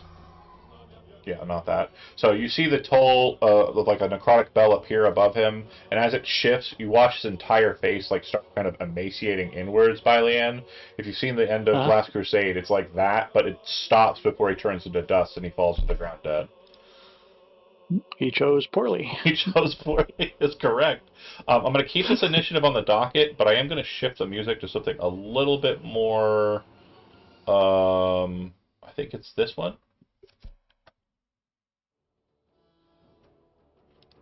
I'm going to go duck and cover again. Yeah. If that. Well, Yeah. by Leanne, you do have the opportunity. Go ahead and make a stealth roll if you want to, and then Romulus, you will have an opportunity as well. But unfortunately, Glide, you will be caught out because you acted in this round. So if you two want to renew your hiding, you may try to do so. Go ahead and make stealth rolls and move to a place that looks like it's substantially coverable. Okay, by Leanne, you are hidden. Romulus, do you want to hide or you fuck that? How far away are the birds? They will land on the next turn. They won't be able to act during the next turn, but they will appear in space. So I'd say their movement is 60, so probably 120 above you. Okay, so far enough away that it wouldn't matter if I use that. So Yeah. then I'm not going to hide just because I don't want my boy Glide to be left out alone. Instead, I am going to cast Mirror Image on myself. Okay, go ahead and throw it so I can apply it to yourself. Make it look like Glide has an army of orcs with him. Scrawny, goofy-looking orcs, but orcs nonetheless. Or the horde. For the horde, indeed. So that initiative is still on the table. Glide, you are going to be the first operator, and I will get that combat set up. But before we go there, the music has been set up for Vice. Vice, this team is gone. You are standing behind him. Just as you're about to do the deal, this group is kind of moving towards the southern side of the area, and they're kind of breaking up, as I said they were going to. And then this side's kind of moving toward the northern side of the area. And the captain is kind of standing with another veteran, and they appear to be conversating. And I say the captain, I don't mean the actual leader of this group. You have the wizard on the opposite side of the canvas, and you have complete stealth. If you wish to make your attack, if you have any augmentation that you wish to do beforehand, you may do so. Hunter's Mark, is it verbal? It's verbal, so I Yeah, can't do it. there's no way you can get away with it. Unless I can just whisper it to myself really quietly. Nope. Magic words have to be spoken aloud. Yeah, I know. Well, that group of guys was right there, so I was going to do something before they moved off, but that works too. What is that? I was going to see if I could cast Fog Cloud, cause a big-ass distraction, and then stab through the... It probably would have drawn more attention to yourself, and that would have been a bad idea, because, again, I think you'd have to, kind of give away your position that way, because it's magic being used next to a wizard. I need to target somebody to be able to attack, so... Yeah, absolutely. So I'm going to drag you a little bit into the tent here. Now you're, literally right on top of them.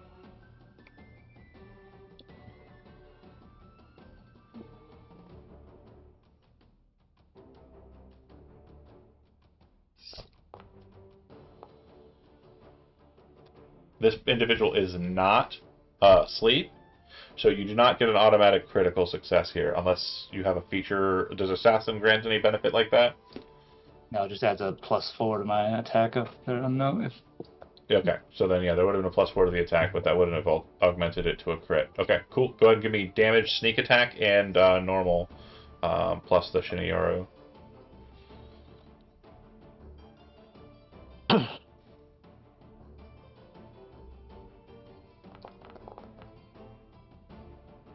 Bad rolls. Okay, and then you still have your movement during the surprise round. Do you wish to try and maneuver away from him?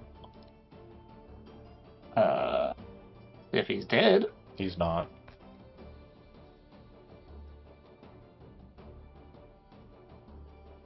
Can I stab him and try to steal his staff? No. Okay. You don't have multiple actions.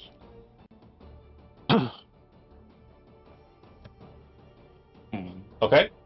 So we're basically going to be operating on a my side versus your side situation here. So I'm going to ask you one more time. Do you wish to maneuver at all, or are you remaining present where you're standing? Need to kill him, so... Then you're staying here. Okay. I'm staying here. It'll go to my side. We were surprised in this first scene, and we're not putting ourselves on the initiative docket. We're just going to operate back and back. So then it's now your initiative, and you're up. So he's not dead. He is not even bloodied. Oh.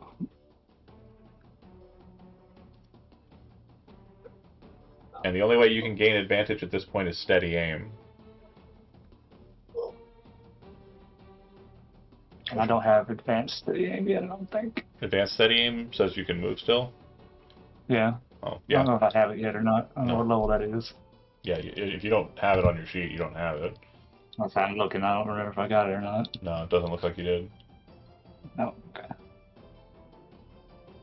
I think that's 6th level or something. Yeah, I think so. Something like that. I know cunning action and stuff's level 5. Yep. Again, if you wish to continue to operationally fight this individual, you're welcome to do so. But as I said, he is not currently bloodied, and he is aware of your presence. Yeah, no shit. He's got a knife in his back. uh, let's see. What do I have? Oh. It wouldn't have mattered because it wouldn't have bloodied him anyway. But I should have activated my tattoo. What I should have done. That would have added a d6. Yeah, it does also look like he was able to resist the wounding effect of the Shunyoru blade. All right. Well, cut our losses. Fuck it. We're going in.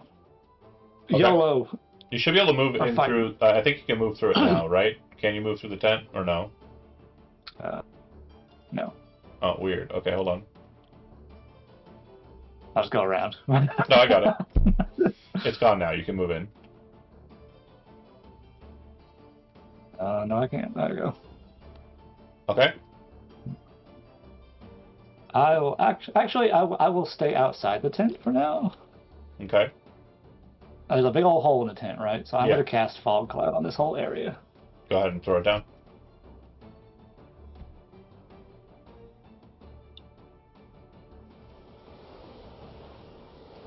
And that's it? I'm going to move to here. Bonus action hide. I guess it won't help, but For effect, you see a bunch of question marks appear over the tops of heads of people.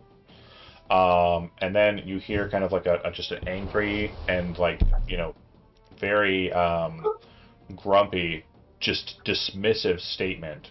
It just seems that whatever is being said by this individual just sounds like it's the most get the fuck out of here statement that's ever been said or that you've ever heard, but it's in like an arcane language, draconic most likely, and it seems to be so dismissive, it gets rid of your obscuring mist.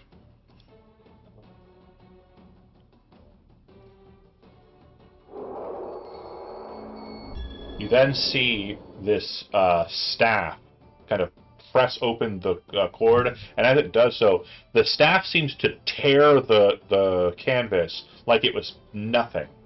The staff seems to have this like almost striking capability where it's like tearing through fabric like a lightsaber or a blade. And once he gets rid of your obscuring fog, he kind of steps out of the tent, looks at you, and says, "Kenji's little bitch, you die," and points directly at you. Okay, so it is. The other guy was surprised he did get stabbed in the back, and everybody else is still question marks, but they are slowly turning into exclamation points. It's your movement once again.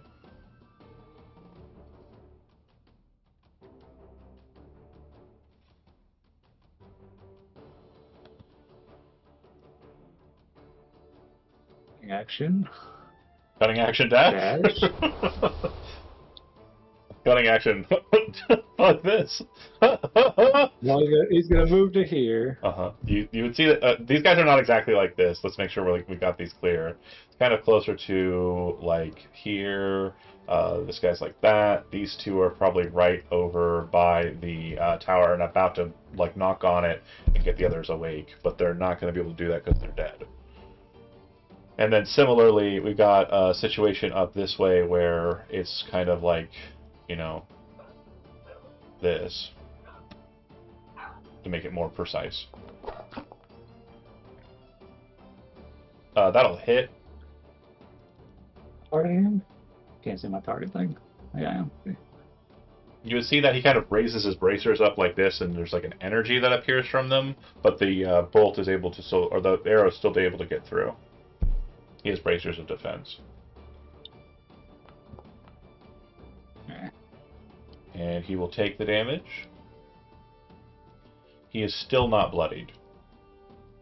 Okay?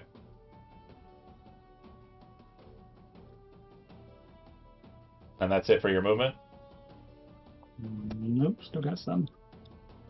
It's not turning yellow for some reason. That's weird. Oh, we're not in combat. Yeah, we're not in combat. Okay, yeah. 5, 10, 15, 20, 25, 30, 35, 40, 45. 50, 55, 60. 50, 55, 60. Okay. Yeah, that's it. So you're aware that there are two guys kind of up ahead, and you're also aware that there are some that way. They are not currently... Actually, you know what? We're doing the shitty thing. We're going to the fucking latrine exit. You don't know for sure that that's an exit. Yeah, we're going. Yeah, we're going down here, I guess. Okay. Right here. For this next bit, he is going to fly up 60 feet. Or is it 90? What's fly speed? The spell fly. 30. Hold on. I think it's higher than that. Spell. 3rd level. 60 feet. 60 feet. He flies straight up into the air 60 feet after casting the spell fly on himself. And he's going to passively look for you. You are not currently hiding, so he sees you. And he points and yells aloud as a free action, "Stop him!" and points. And everyone looks up, and then everyone looks over in your direction, and all of the question marks turn into exclamation points. Everyone will be operating during their next turn normally. Vice, this is your last turn without the entire camp against you. How would you like to proceed? Action dash.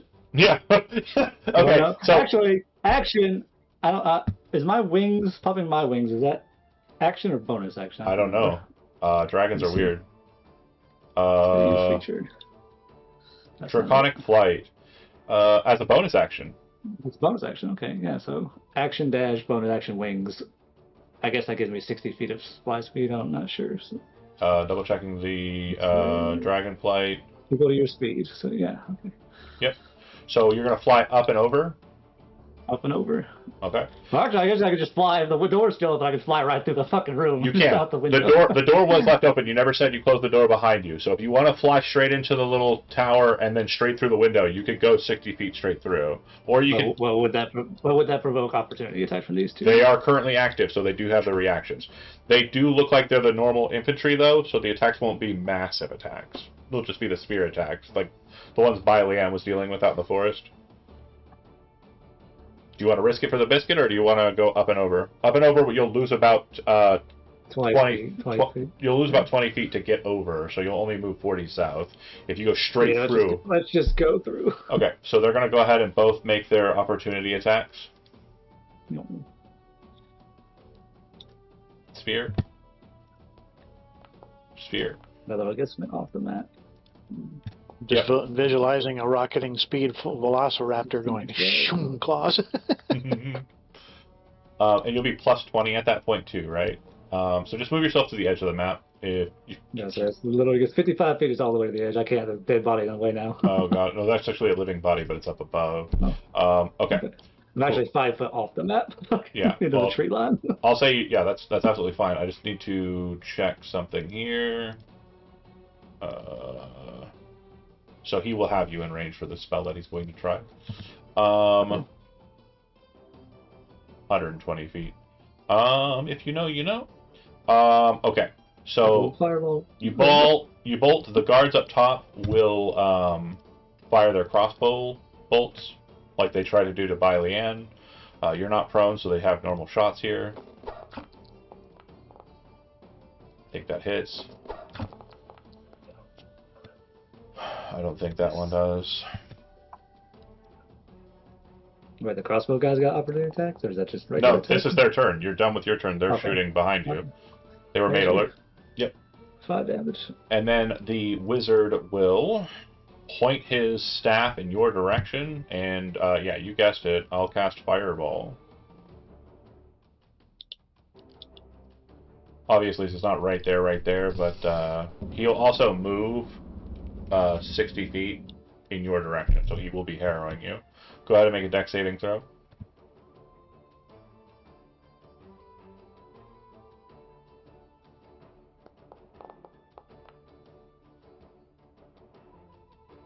Do you have evasion or no? No, not yet. I said that's level 5. So you'll be taking God damn. half this much. You still alive? Yep, still up. What are you concentrating on? Oh, I think that's obscuring Cloud mist. following me. Yeah. Got rid of it. It's fine. Okay. If you take dash and dash, you'll make it to the forest line, and the attacks from there will be more of a search patterning. Do you want to do that? Are you full on booking it, or are you full on just blitzing towards the forest line? Well, I assume so, because I don't know where the hell they're at. Yeah, that's absolutely fine. So you're going to ground. Okay. Go ahead and give me a stealth check, and I'm going to move back to the other combat.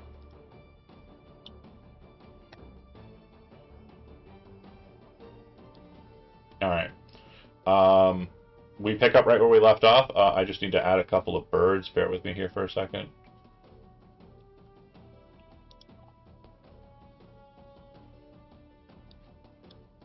So as I mentioned, 2 of them spotted, and so 2 of them are descending. The other one is going to have a higher flight pattern than the others.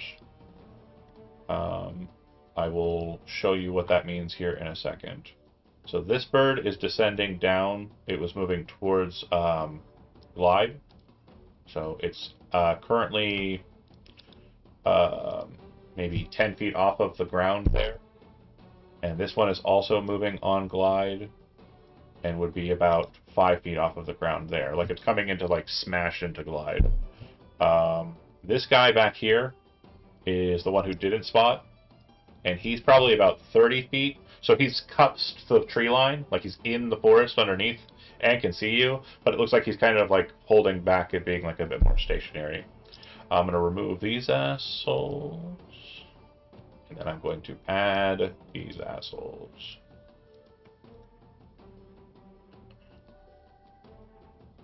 This is going great, by the way.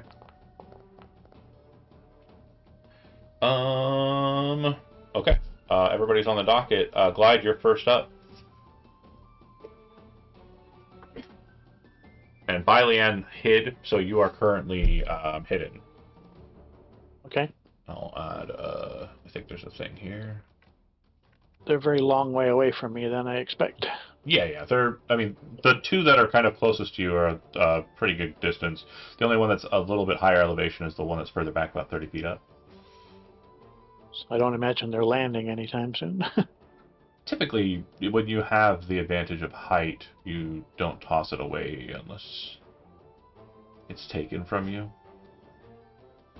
Question: As I'm fleeing, can I see that one that's sitting 30 feet above the tree line? We'll discuss what's happening with you here in a bit. I do appreciate the desire to get into the mix, but yeah, for sure. I need some air support, so. I get you. If he's chasing me, I know another wizard that could fight fire with fire. Yep. This is kind of happening because remember, we're working on synchronizing you guys and making sure we're aligned temporally. What happened with you is happening as the birds are descending. So, Glide, what are we doing, Travis? Uh, Oh, I didn't see it. I didn't see that you had BRB'd. I apologize. No, we're good.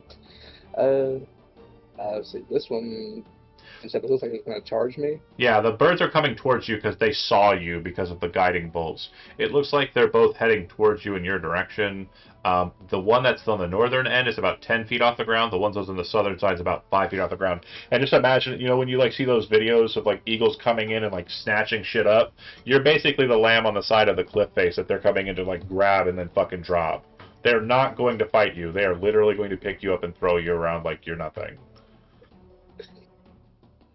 I want to target the That bird. makes my plan even better. You're going to target the bird?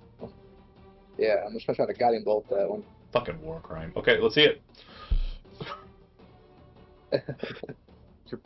You're basically doing what I was planning. Okay, Only. let's see that attack. Oh, that'll hit. Now, unlike regular eagles, they do appear to have barding, which is kind of like an armor upon them. So their normal base AC is a little bit different than the base 13, but that hits. It hits, but it doesn't cause the bird to fall as expected. It does cause it to shoot like this very strange bluish material, and you would recognize that the celestial eagle, or the giant eagle, is a celestial being. It's like a divine being. So as it kind of splashes through, the blood is different than you'd expect. Anything else from you, Glide? Do you wish to move? I'm gonna back up some, I think. Yeah, you should probably run away from the things coming to grab you. That makes sense. Yeah. See, I'm gonna like go into like this dense tree line over here. Yeah, totally fine. I mean, you as an individual who's familiar with predatory birds would understand that it's not going to help, but it's better than nothing. Okay. Yeah. End your turn. Yeah. This one on the back line is actually going to descend down. It's 60 feet. Pretty much just straight shot. The bird lands, and when it does so, you see the guy hop off of it and hit. Well, he tries to anyway. Hold on. I almost grabbed. Hops off the eagle, lands, and kind of raises his sword up into the air. When he does so, he looks around at the dead people, looks straight at Romulus, who isn't hiding, or rather Romulus is, plural, and says, "Surrender in the name of the king or die." Your king's a bitch. For your for your impudence, you will die. And he also says, "Just you." And it almost seems like he's cutting through the fact that he is aware you've cast a abjuring spell when all 5 of you, or 4 of you, go, "Your king's a bitch," and only one voice speaks. He'll end his turn. It looks like he is defensive. The one that got hit, the bird is going to drop, like kind of flutter its wings straight down, kind of causing Romulus's hair to flutter, and then land on that ridge, and the guy will drop down off of the horse, and very deftly, just as he takes stride, move up to Romulus' sword and just bring it straight in towards you.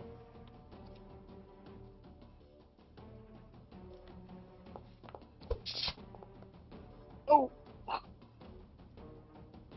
Talk shit, get hit, I believe is the terminology.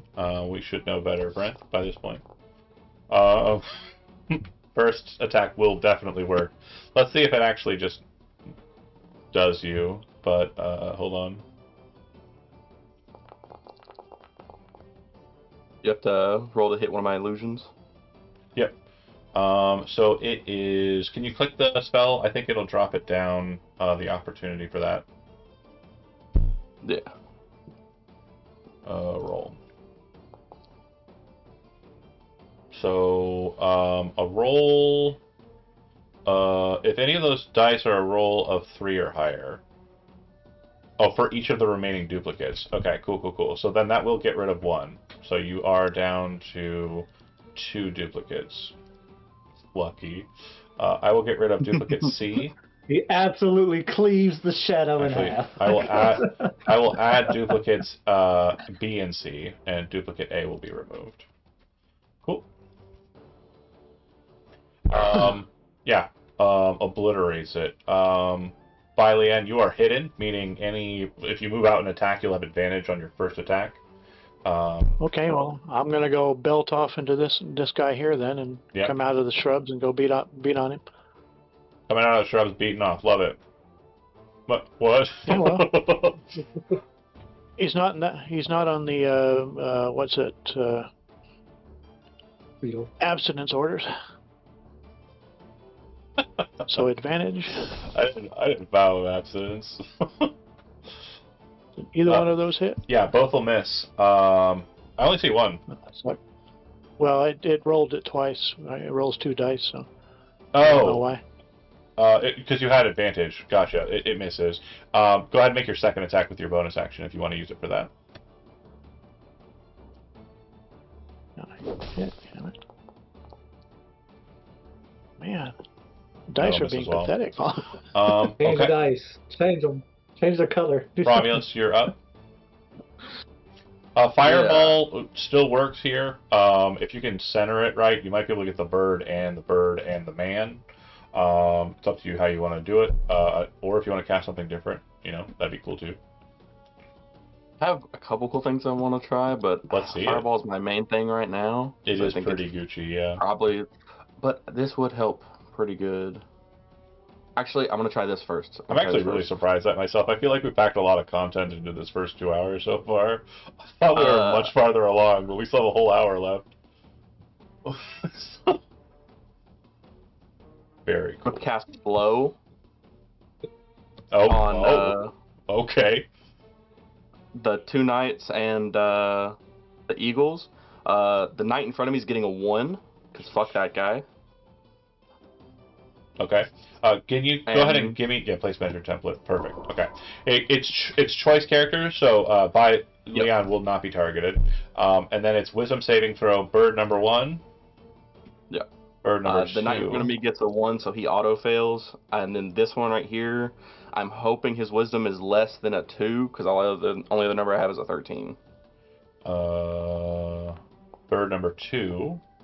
So the eagles are fine. And then you are looking for his saving throw bonus for wisdom? But yeah, I don't know his. I'm going to click the only wisdom make saving throw just so you can see it and know I'm not cheating. Gotcha. It is exactly 2, but because you said you changed the roll... Oh, wait. That was a wisdom To straight 0. roll. No, it's a wisdom straight roll. I didn't click the save. Oh, damn. Here's the save. Damn it. But I got you. Yeah. you always want to wait until the roll is thrown after, because it would have been a roll of a 1, but you already said you changed it, so... Yeah, it's fine, it's fine. I did what I did, and I do what I do. Chronomancy is patience. So yeah, he'll be fine. So the only one that'll be slowed is this guy here. Yeah, so he can't take reactions. Yeah, I know the drill. Go ahead and clear your magic aura there, and we'll move to the next night, which will be that guy that... Coming up for my... I just have movement. I have movement. Oh, go ahead. Yeah, I'm gonna do this, and then bonus action dash with Adrenaline Rush. Yeah, gain some temps.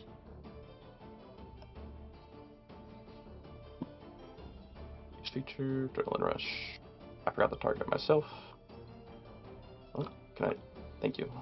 Roll. You still have the night applied. Pro tip, when you click and you bring up that pop-up, if it's a pop-up is there, that means it's going to be against the target you had selected. So kill the pop-up and then hit the roll for future reference. I'm going to select you instead. I'm going to just apply it manually. I can't. It's being goofy. Okay, bird time. The bird in the air plus night descend down, and I am going to slam into this bird.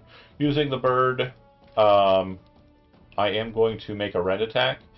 This is a special version of the rend attack. Normally they attack with 2 rends, but because it is trying to perform a maneuver, it is going to rend, and if it succeeds on this attack, it will grapple. It does not. So yeah, bird comes in, the bushes kind of get in the way. Mechanically they didn't do you any benefit, but narratively you feel like, thank God I got into these bushes, as the claws try to grab you, and it'll kind of like flutter up a little bit. It is 5 feet off the ground, and kind of positioned there for just a moment. Glide, you're up. Let's see.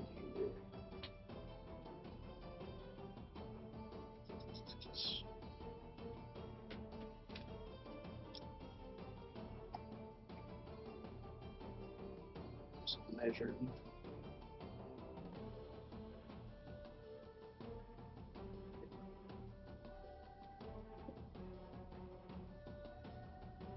I'm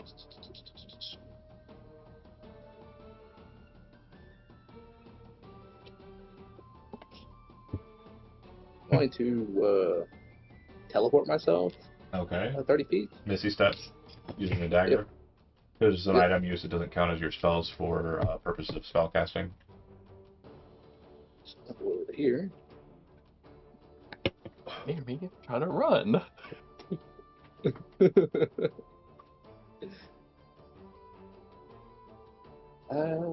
They both like get behind this like little broken tree here, and they give each other a knowing glance, like, "Holy fuck!"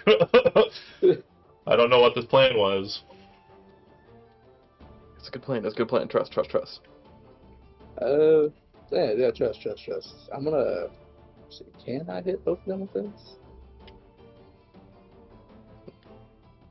You're casting Fireball. What? No. If you're Are casting you Fireball, casting Fireball? you can hit both of them. Pretty sure. If you put it in the middle, I think. If you place measure template, it should help you a lot. As I recall, a fireball is a 40-foot radius. 20-foot radius, 40-foot wide diameter. It big. Let's see. It help. There. I think that Yeah, hits that'll do it. Yeah.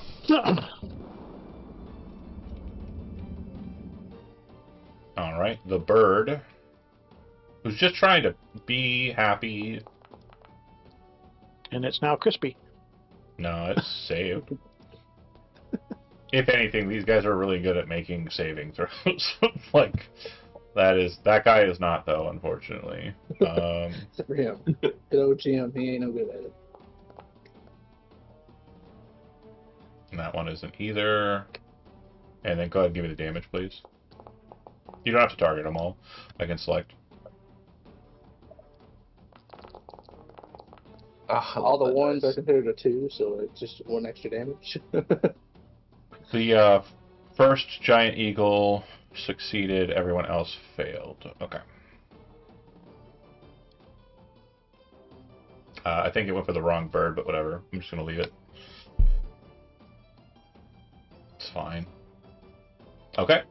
It'll go to the... Wait, who cast that fireball? Glide? What? Yeah. Yeah, I know you can do it. It'll go to this knight, who is the knight who took to ground. He is going to move up to you. He is not going to be able to do anything once he gets there, because he did dismount like a goober. But you realize that the knights, as far as you recall, have sentinel. So if you try to move, he's going to lock you down. Or attempt to, because you have duplicates. Okay. Ending his turn, it'll go to this other knight who's fighting Bailean solo. He's going to use his multi-attack feature, which allows him to make 2 greatsword attacks. He is slowed. I don't know if that changes anything. Oh, he gets to make 1 attack. And he has... it's just a penalty to AC, I think. Yeah, they can take an action or a bonus action, And they not can't take both. multiple actions. Make 1 attack. Yeah. So 1 swing with the sword. Crit? No. Would have been funny. Then we would definitely accuse me of having an obsession with killing Peter's characters. I do the reduce attack then? So the damage is applied, and then when you click it, it'll be a healing effect. So yeah, click on the reduce effect. Actually, you target nice. yourself. And I got it. It's okay. I can select him. I can select him, for fuck's sake. Okay, computer. Okay, so basically the sword comes in and kind of hits against the forearm as you're blocking the blade. You kind of drag it down and aside. So there's like a decent cut on the forearm, but had it actually gone through, it probably would have cut like clean through your chest. So you're not bloodied. Just for flavor effects, you just have like a strong arm and deflected the blow. You didn't reduce it by full, so you can't redirect the attack, unfortunately. Well, yeah, I knocked about half of it off, I think. No, 3 damage is all that was applied to you. You took out a shit ton of it. Yeah. Okay. You're up. I'm looking at wrong numbered. Okay. He gets to make a saving throw against the slowed effect. Wisdom, right? Do I have an advantage here or no? Hold on a sec. No pass, right? No pass. Yeah, DC 15. The benefit that you have, Peter, is he currently has a -2 to his armor class because he's moving super slow. So, Okay. yeah, when you attack, it'll be... There you go. That's a hit. Finally. Geez. Yep. See that damage? Damage.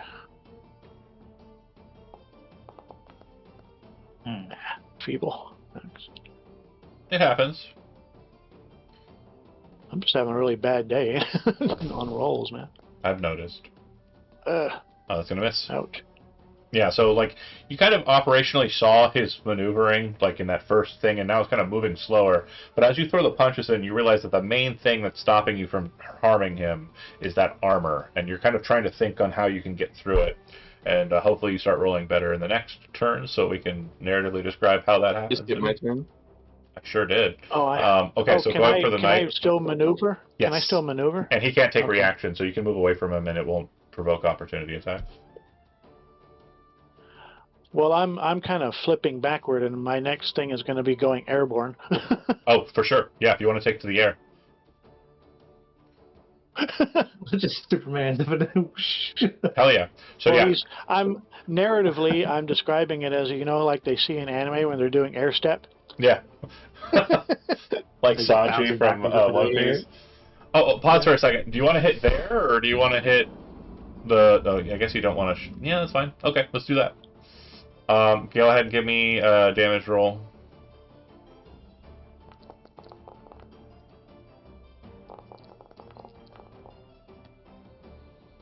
That's how you do a damage roll right there, Travis. And all failures. Ooh. Yeah. Boom, boom, boom. I believe the bird dies out from underneath him. So he is going to... When it dies, it will vanish entirely. No fried chicken today. And this knight is dead too. Well done. Double fireball. That's a good way to go. He does not disappear like the bird did. This knight is also dead too. They both took 2 fireballs, so It's super effective. Okay, and that that changes the battlefield dynamically. How would you like to move? Question: you killed the other knight. Does that other bird disappear now, or is it still there? It's still there. I doubt the birds are going to be tameable as much as I would like to try. Well, they're probably like the little whistles y'all keep finding, like those kind of different eagles. Yeah, I don't have any other action to look at this guy's body, but I am just going to Cast stand here. dispel magic on it. That's my turn. That would be super effective. The spell, the way that they get the birds is similar to the spell Find Steed from Paladins. Yeah. This guy's dead. At the beginning of this initiative bit, we're going to cut back to Vice for just a second. We're not moving off the stable. We're just kind of discussing it. You rush into the woods, and you are bolting into the woods. You do not know what you're looking for. You're just kind of moving into the woods. You're also keeping an eye on that wizard to make sure that, like, if he spots you, you're able to kind of, like, understand that you've been spotted and not just get surprise fireballed. With that, you'd see that he kind of looks around for a bit, and then kind of looks off into the horizon, narrows his eyes, and starts flying in a specific direction. Looks like he's still flying into the woods. I'm gonna turn and follow him. Okay. But I'm gonna pull out my I'm gonna stop for a second. I'm gonna pull out my last pouch of thistle root and try to put it on 3 arrows. Yeah, that's absolutely fine. Narratively, as you're moving towards this, it's kind of happening as the fight is happening, so that works perfectly for me. I'm going to remove this participant here, and at the beginning of this initiative, it's just the knight and his bird and the other bird that happens to exist. The bird is, because the initiative's starting, going to be applying itself to the initiative board as a unmounted combatant. And this one will operate after the knight's turn, so they will be functionally operational. Bear with me here. Click. Normal. Glide, you're up. I'm just gonna toll the dead the 60 feet, so I'll just look at this. Okay.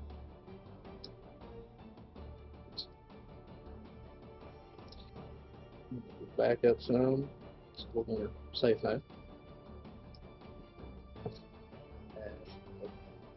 Hold the dead tonight. Okay. He's been hurt, right? He has been hurt. He's been punched a little bit by Leanne, that's right.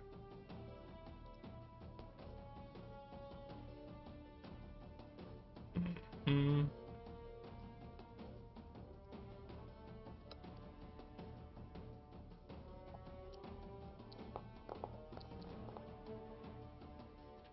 He'll take damage.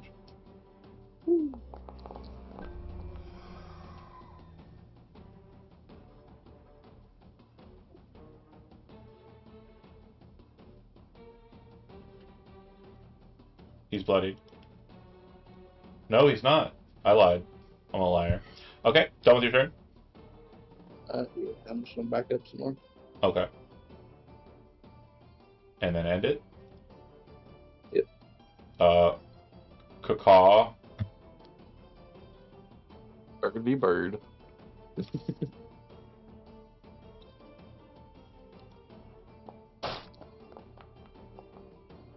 Fucking things can't hit this goddamn bird. It'll go to him. Because they're not blue. That's what it is. He speaks, and it's very kind of like muddled, but he says, "Get him." And as he's saying that, he's rushing, because he can only move, he's rushing up to Bai Lian, and that is his movement. And then the bird will fly over both of them, kind of land behind Bai Lian, and he'll attack. I'm going to remember I'm heading airborne. Oh, so yeah, it's up in the air, is what I'm saying, and he's kind of rushing underneath you. He's not airborne. That's why he kind of pointed up. Sorry. I should have been more specific about that. He kind of pointed at Bai Lian up in the air and yelled to it spoke to his bird, "Get him," because he slowed. And so the bird flew up and kind of like swooped around you and is attacking you from behind. Have you ever seen those videos where like two eagles fight and like they grab at the sides and they kind of like spin around each other? He's getting ready to death spin you is what he wants to do. He's going to multi-attack.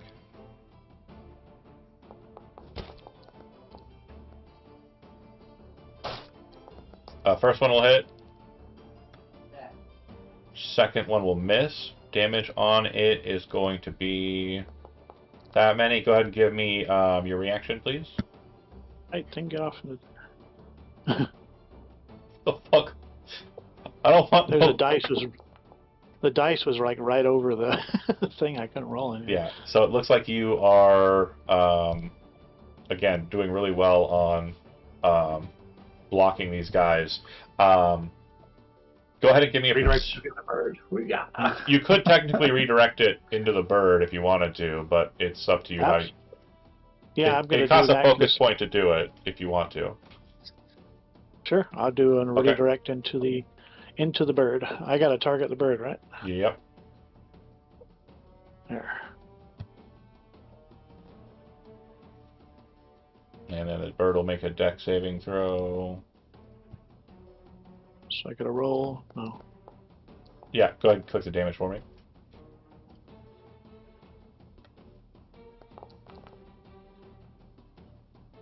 So, like as I described, it kind of spun around you. With the first claw, tried to grab a hold of you. With the second claw, it kind of grabbed into your flesh and kind of, like, well, not so much your flesh, but like onto you, and kind of tried to spin you, right? And as you like had that happening, you kind of focused your winged boots and kind of spun as well, causing it to discombobulate.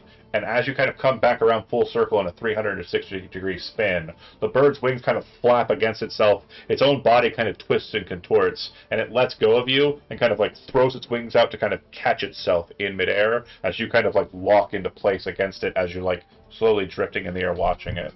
By Leanne, you can punch the shit out of it if you want. What I want to know is that can I roll around that thing with an acrobatics roll and try and grab any reins that it has? You're trying to ride it. I'm trying to get hold of it, so I don't want it attacking me anymore. I just want to I want to be able to flip around it and grab its reins. I like this narratively. Go ahead and make me. You're going to be performing a grapple check. So go ahead and make an athletics roll. Acrobatics, as I've got that. Oh yeah, you're a monk. You can do it with acrobatics instead. Go ahead. And then I will be making, in response, I'll be making a dexterity ability check to try and resist. Obviously, I don't want to be ridden by you. Okay, so you have taken to mounting the giant eagle. You are on the saddle, and you're holding the reins. It is absolutely unable to attack you at this point, but you are at its mercy as far as movement goes. It is not controlled by you, so you can't move it. I'm not asking to control it. I was just trying to keep it from attacking me. 100%. That's kind of the point here. You are on the bird. Wherever the bird goes, so too do you. But yeah, locked in. And again, that because grapple is an attack action, you can use your bonus action to punch it if you want. I believe you'd have advantage at that point. Correct. You will have advantage at that point. Let's do that. One of those better hit. 19. That hits, yeah. Damage.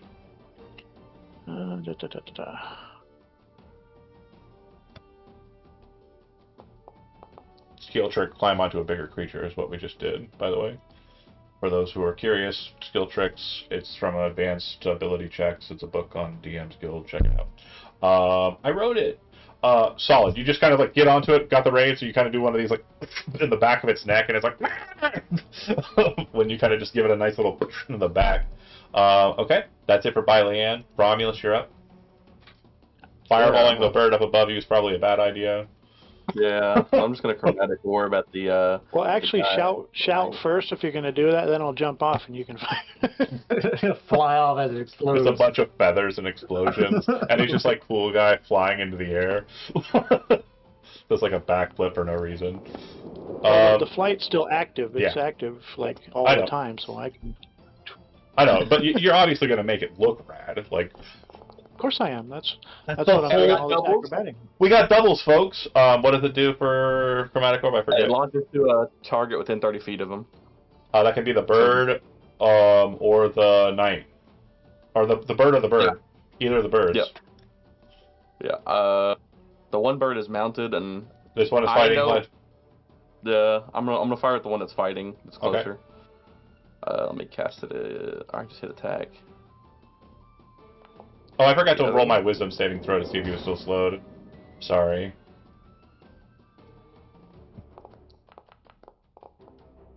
Yeah, he's still slowed. Cool. Guess not.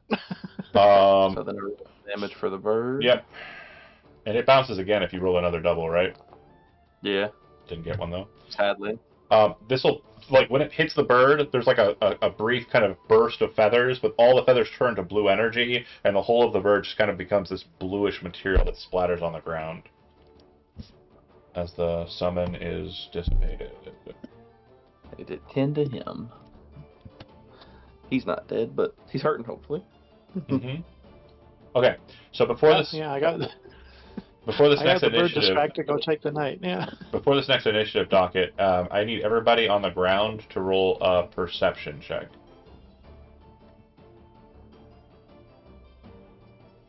And Vice, just in case you're curious, you'll be arriving here because you're dashing in this direction after you see him kind of give up on looking for you. You'll be arriving on the scene at 9, but you will be able to act at 10. So you're currently on round 8.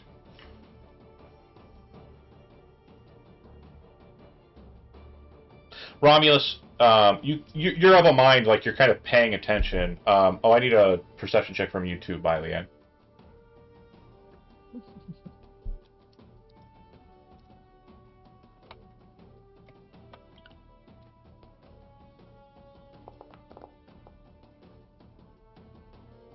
Leanne, as you're kind of like smacking on the back of the head, you can see this distortion, like a shadow on the back of the bird, and you look up, and Romulus, you're of a mind, you've been paying attention to the fact that you've been boom, boom, loud like chronomancy sounds, and all of this has been happening, and you're like, I wonder how Vice is doing. And then you see the shadow on the ground, and you look up, and you see a mage floating in the air, holding the staff, like looking down at you. It looks like he just flew onto the scene.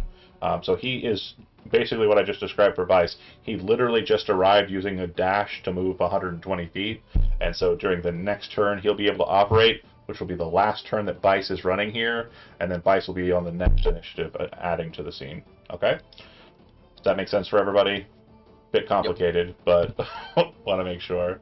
And I have him set. I'm going to click roll initiative, but it's not what he's getting. He's going on 25. Okay, so since he's already acted, he was moving here. Glad you're up. He's 120 feet above the ground. I'm just gonna focus on the slow night down here, really. Am I the only way?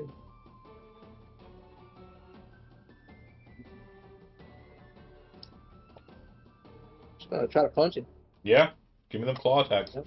We're murdering the Legion with our bare hands. We gotta feel the life leave him. I This don't have genuinely, advantage though, so I don't know. I genuinely described him ripping the guy's Adam's apple out. That's just so gnarly. Nice little guy. Oh, my There friend. it is. That's, There's the wall. okay, roll a d20. You can't obviously break your hands, but there is a chance of a mishap here. So go ahead and give me a fumble saving throw. D20 roll. He claws himself. Not quite. Nothing happens. The main Lances thing. off his armor. The main thing is on a 2 through 9, it's going to be something that's detrimental, like he falls prone or like some environmental situation happens. If he rolls a 1, then he's going to harm himself and others. Glide, that's it. I'm gonna click my heels and wanna dart back 60 feet. He does not have his reaction because he is still slowed. Still slow. So, three. Real fast.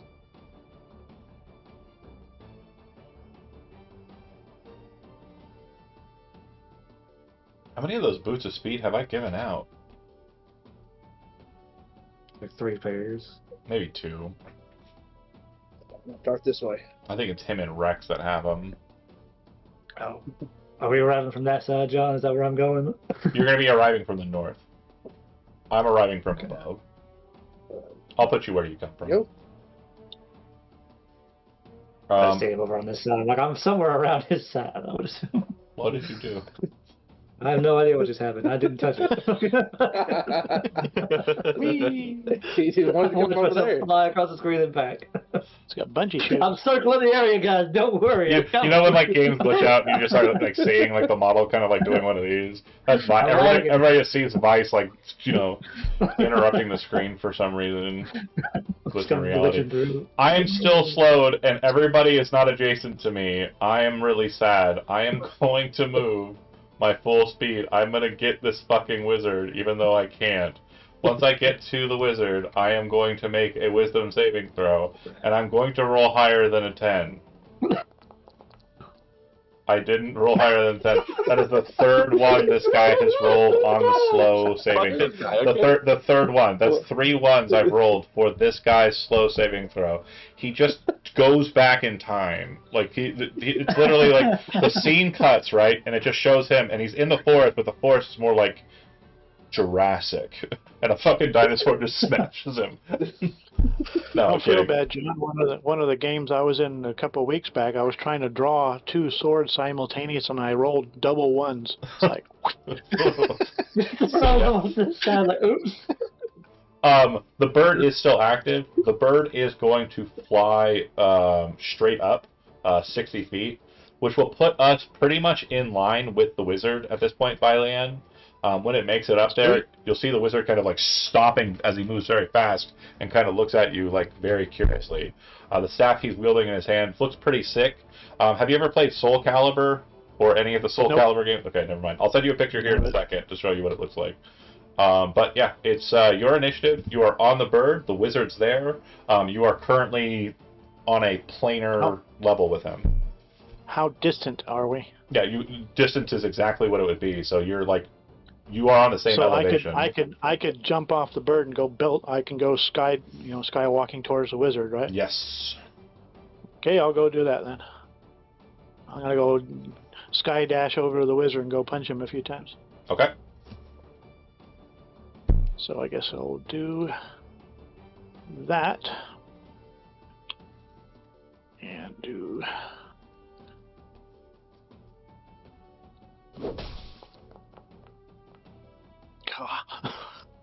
Change your dice, brother. Hold on. So narratively, I understand, but mechanics-wise, I do have to do something. The bird is going to try and claw you as you try and move away from it. So basically, it flies straight up, and as you leap off of it, it's going to like try and sweep with its claws behind you. Because of the weird nature of that, I'm going to make the attack with disadvantage. So it'll miss. But I would have hated myself if I didn't follow the rules. You fly forward. As you punch, you see him kind of bring his arm up, and there's like a glow from his bracers that blocks your first punch. Your second attack comes in. Does the same thing, and he looks at you and laughs. Who trained you? Done. It'll go to Romulus. Is this like a hill here? Yeah. Okay. But to go up, it'd take extra movement, right? Nah. If nothing else, I'm being a great distraction. Yeah, I'm gonna move up over here, and then for my action, just because I see the very powerful guy standing up there, I'm gonna activate my Pearl of Power to get a 3rd level spell slot back. Okay. And that's your action? Yeah, it takes a magic action to do so. Okay.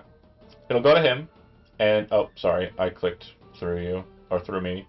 It'll go to him. Vice, you appear on the scene, so you kind of are looking up and can see that Bylan has clashed with him. And as you kind of like look down from that, you can see Romulus kind of shifting his pearl and drawing the magic into his body. And you're pretty sure you can see big, bright blue wings over that way, like under the hill, kind of over Chandra. You don't see the Slow Knight yet because he's on the other side of this hill. But then you would watch as the mage kind of laughingly like blocks Bai Lian's attacks with his magic bracers, spins the staff up above him, and then brings it straight down onto Bai Lian. Staff of Striking, multi-attack. Bludgeoning's piercing, yeah. Bludgeoning's piercing, yeah. He's going to be making 3 attacks against you. I'm going to. I'm pretty sure I. Do I want to pop a charge now? I can expend up to 3 charges. I will expend 3 charges on the first attack. Okay. The damage is it happens or it doesn't. So I'm just going to leave that there. It only happens if I hit though. And then Staff of Striking attack. This will be with a normal attack action, right? Let me double check. Yep. Okay. So as he brings the staff straight down on you, it creates this massive boom that everybody hears throughout the space as the Staff of Striking's force power slams through the staff into Bai Lian. So the damage for the staff normal is just this, but it is also added to with this. So a total of, damn, that's really bad, 11 damage. Go ahead and give me your reaction if you want it. Remember, he's going to make 2 more attacks after that. So you only get to do this once. So you actually block the whole of that force attack, which is really depressing to me as a person. It's any attack though, even the continuous ones. At least from what I can see. No. So when an attack roll hits you, so you only block an attack. 1 attack. Okay. Yeah.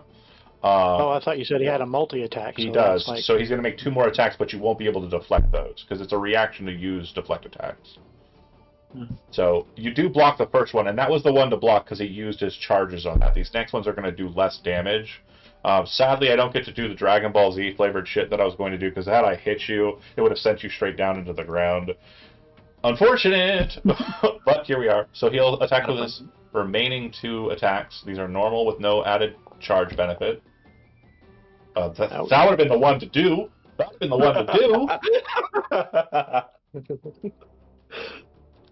Yeah, it's still gonna hurt though. Yeah, maybe. Not as much as the other one would have been. Yeah, it's not that bad. So it hits. It hurts a little bit, Bai Lian, but you're fine. Your blocking is doing okay. And then last one. Last one. Normal. Okay, and he'll miss the last one. So basically, this big attack comes in, and you're like, bring your arm up, slam, burst, and you're just like. And then he comes in with a second one and smacks you across the face, and you're like, just like a light kind of hit across the jar, slight bruising, but no like bone damage. And then he comes in with the last one, and you grab the staff, and like he kind of like locks it in place, and you're both like locked in. You don't have the staff for control, you can't utilize it, but just narratively, it's pretty cool. Clyde.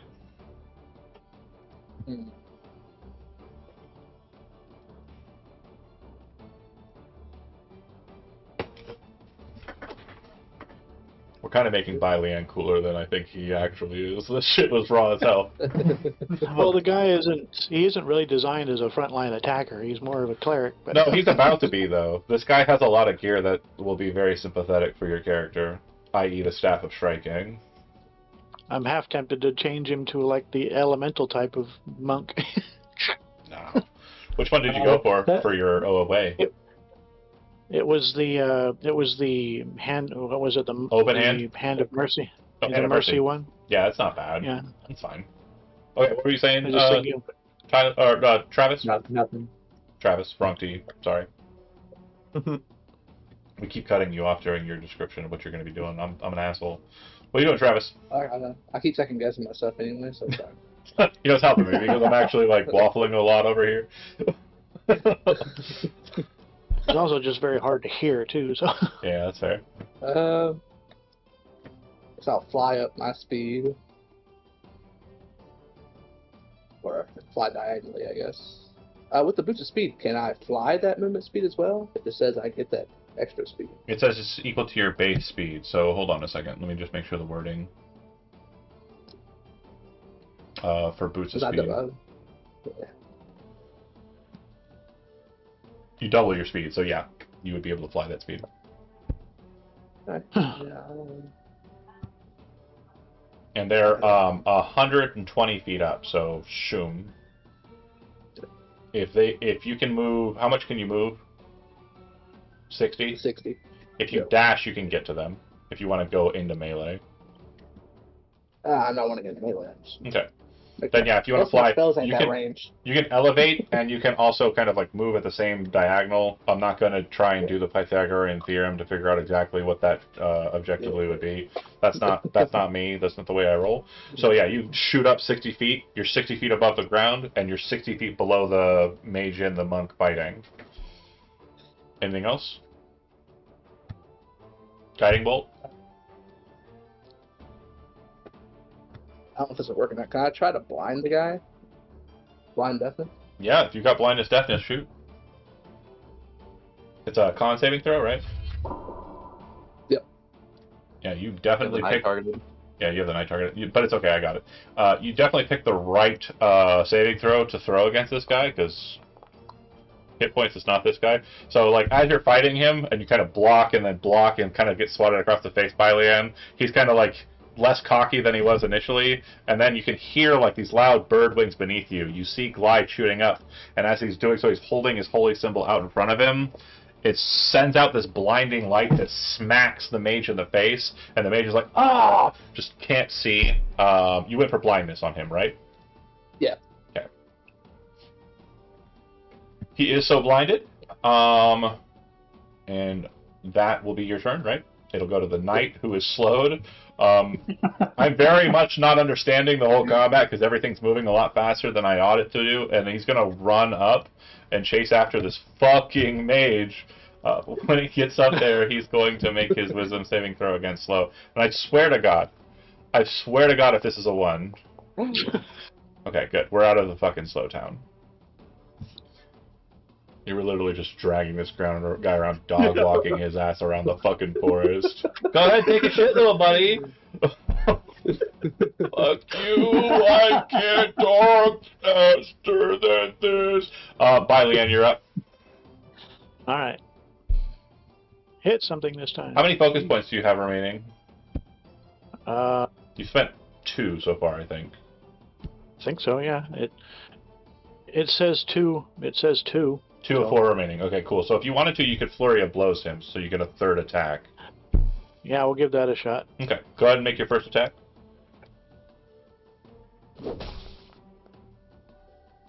Oh wait, you have advantage. You have because advantage blinded. because of blindness. Oops. Yeah, you do No, have I better advantage. try that. Yeah, click it again. I'll try that again then. Attack.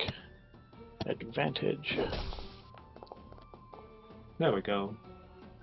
Well, that didn't suck. So okay. Oh, that's weird. What? Oh, my Foundry's being a goober. Okay. Foundry, you So do I motherfucker. need to click on something for flurry of blows? I can't. Yeah, there should be a flurry of blows option in your features or in your character sheet. Do.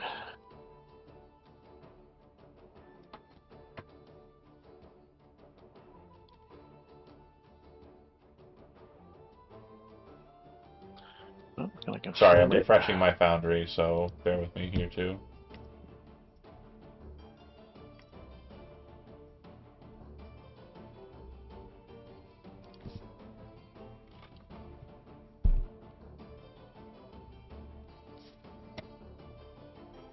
Come on, computer!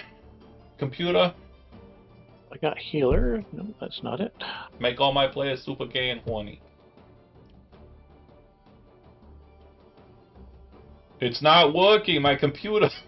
There it goes. Fixed. Buddha. There it is. Jeez. Yeah. Apparently, we were both having the same hiccup. Okay. So you've got the first attack, and it hit. Go ahead and give me damage on it, and then when it comes to the flurry of blows attacks, you'll hit attack on the chat twice.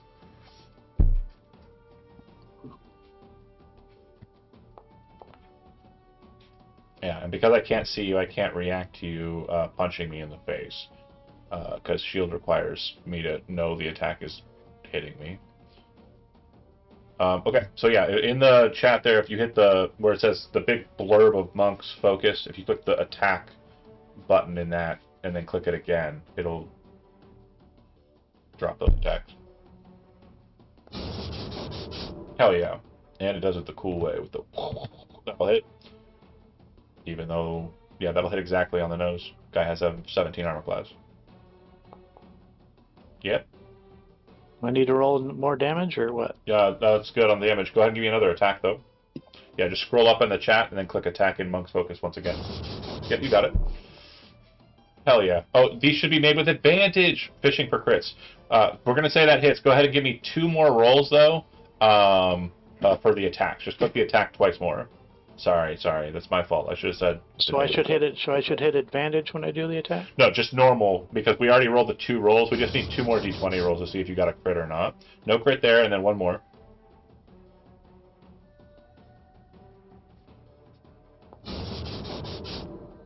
Okay, no crit there. So go back up to the top, and then you're going to click damage 2 more times for me. Or 1 more time for me.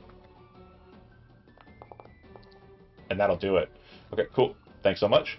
So as he's blinded, you just pummel the shit out of him, like just focus in. He's still alive, and still kind of maneuvering.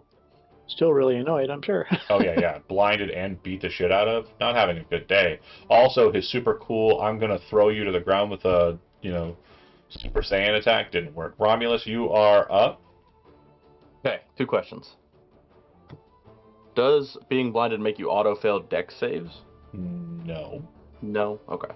It has disadvantage for it. Disadvantage, but not auto-fail. Okay. Cool. Cool. I mean, I'll double check.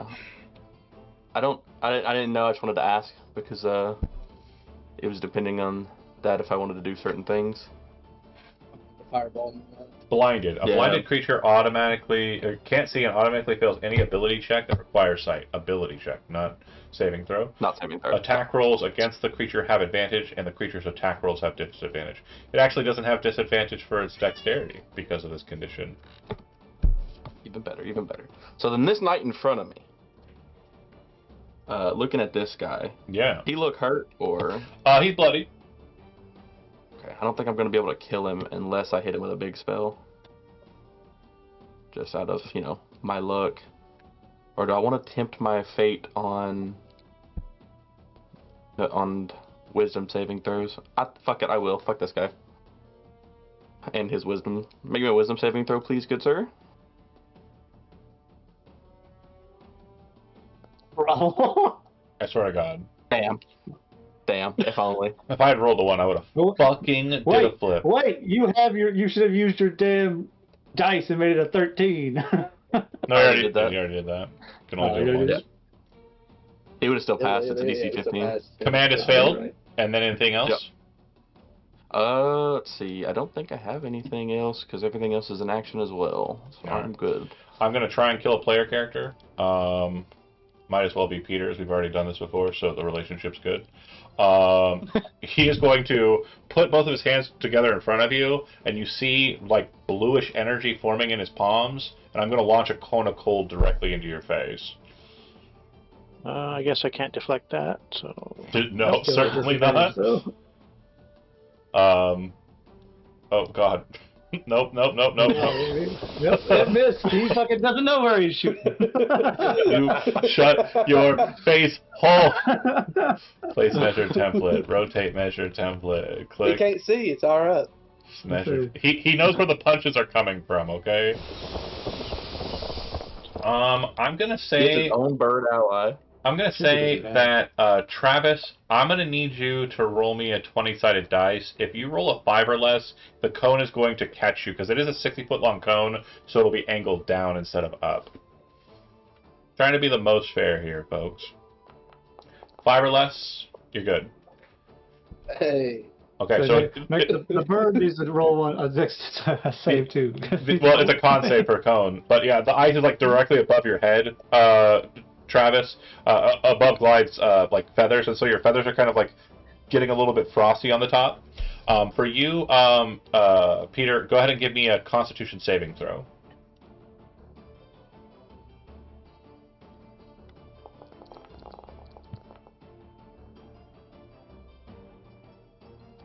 There it is. Lots of dice. Is it? Do I still have an advantage or no? No, because this is you making the save. Success. Okay, cool. So you'll take half damage. Again, Baileann, this is your day for defense. Like, obviously, operationally, in numbers, you've done terribly on attacks with a couple of exceptions. But every time I'm trying to butcher you, you've definitely got the arm up in time. As this frost is coming in, you kind of hold your arms up in front of your face, and you're just coated in frost, but you're not completely frozen over. And you can kind of like break the ice as you're kind of moving forward to continue the attack. Vice, this is turn 10, so you are actually on the docket and here to be able to act. So, however you'd like to show yourself onto the scene. You are not hidden unless you are trying to hide, because remember, you spent your last turn running here. I will hold my position. I'm going to steady aim, and I'm going to try and save Romulus. I assume I can see him now because he's on the hill. He did make his goofy ass up the hill. That's 100% it. And Romulus does look like he's kind of panicked running from him. Okay, that'll work. Go ahead and give me damage. It's a panic right now. It was a leisurely jaunt. It's like, uh-oh, I'm going to have to wait spells again on this asshole. Yeah, so, like, you're kind of like, command, and you're like, halt, and you're going to say something or whatever, and as you're, like, saying the magic words, he kind of looks at you, you're so fucking dead, and as he's, like, saying the word mage, an arrow shoots through his mouth and, like, logs into his throat, and he's like, oh, and dips off to the side. Good shot, Vice. Glide, you're up. Yeah. Oh, the bird is dead, by the way. It was in the Kona cold shot, and I forgot to make my my own con saving throw against blindness deafness, which I would have failed. Okay, go ahead, Glide. Alright, I'm gonna fly over. Get within range anyway.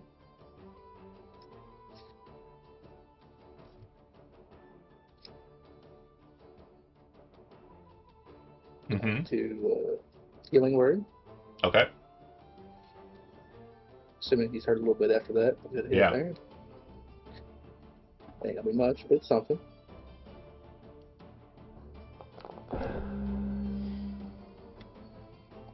Okay. Apply. Baileann, you feel your cold arms, and like as you break the ice, you feel the regenerating charge of Glide's magic. That's effective. Anything else from you, Glide?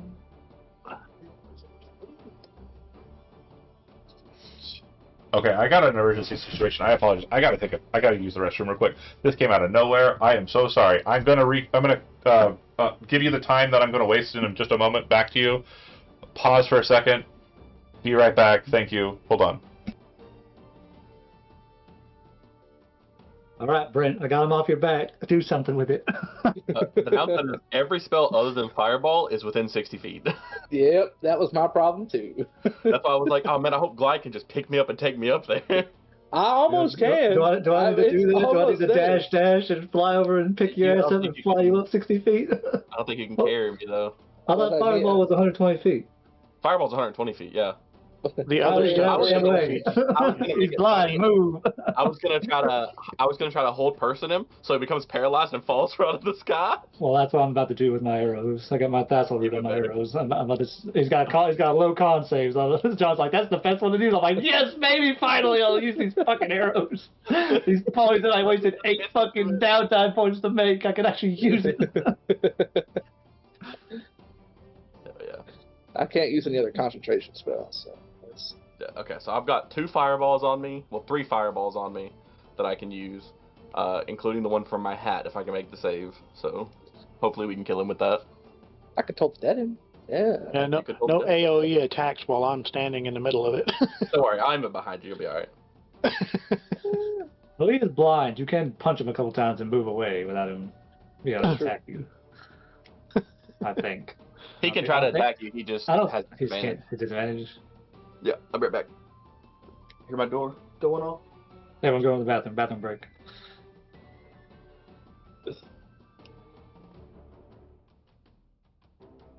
We got 20 minutes left. 15. Come on, guys! I lured this guy out here for us. Come on. Wait, was this the commander or was this just somebody? This is the leader. This is. Oh shit! I I think was so. AFK there. That was the guy in the armor, but I assumed it was this guy, the mage. He's the guy. He's the guy that was first supposed to have either supposed to deactivate some kind of item that he has or take him out. So, if we can bring this guy down, mission accomplished. We can get the hell out of here. Yeah. I mean, I hit him for 25. Well, I was wondering because he wasn't bloody, but he should have been at least hurt. There wasn't a boss. I hit him for health bar, 25, so then I hit him for 11. So he should have arrived on site losing 30 hit points. There wasn't a boss health bars while I was collecting it. Yeah, That's fair. If I had to guess, he's probably like 120 HP or something like that. Mini boss. Or John just didn't hit the button. I'm pretty sure that if I'm not mistaken, I remember in the notes that the main guy that we're supposed to kill, the commander, is a wizard. Yeah. So Yeah. Yeah, he did say that. He said I that. was AFK at the time, so I really don't know. He looks like the wizard. and we've taken out all 3 of their Eversoul Eagle Knights, Which is pretty good. which is pretty Do good. I summon my own Eversoul Eagle? Or we just... I have one. Here's the question: do I get XP for the 5 knights y'all killed? I certainly hope so. I was helping. Yeah. I mean, I'll ask if we can share it. Shut up. If we could say it, He's maybe. gonna We might. calculate it and give me a Hey, number. I'm gonna put it in. If we can give, You know, if the rest of those guys Some fall of the out of XP. this fireball. yeah, I thought about this. I thought about staying in the camp to fight his ass, but I'm like, I'm surrounded by like 20 Yeah. fucking knights. I'm gonna get 1 turn off. and I don't know if it was gonna work, but had Bailian got knocked down, because that's what I assumed he was going for with the big staff hit, I was gonna see if I could reaction cast Featherfall on you, so you didn't take any fall damage. No, that's the thing. You don't have to worry about that. I have an active flight on me. You can't throw me to the ground. I'm hovering, and even as a monk, I've got slow fall, so you know, it wouldn't be relevant. He can throw me, but I'm flying. Okay. Sorry, that was an emergency situation. Glide, you're in the middle of your stuff. You moved, you healing worded, you still have an action. What is it? Okay, I just told it Ed. Yeah.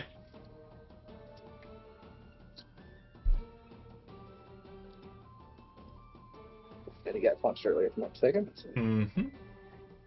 He showed up damaged.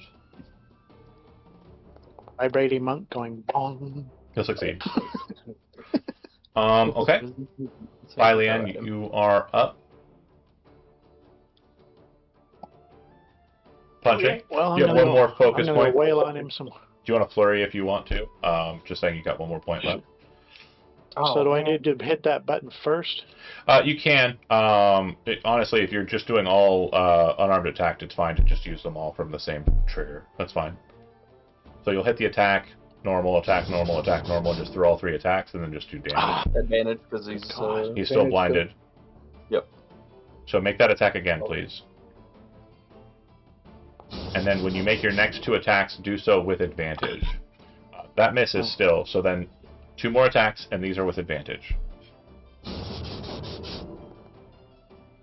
Good God. That's a miss, These are and then terrible. one last one with advantage. Your dice are cursed. I'm telling you, you need to change that. That's it. It's got to be the curse. And then go ahead and click the damage once. Question: does he need to make con saves for his flight? Who? The wizard that we've been hitting the whole time. No.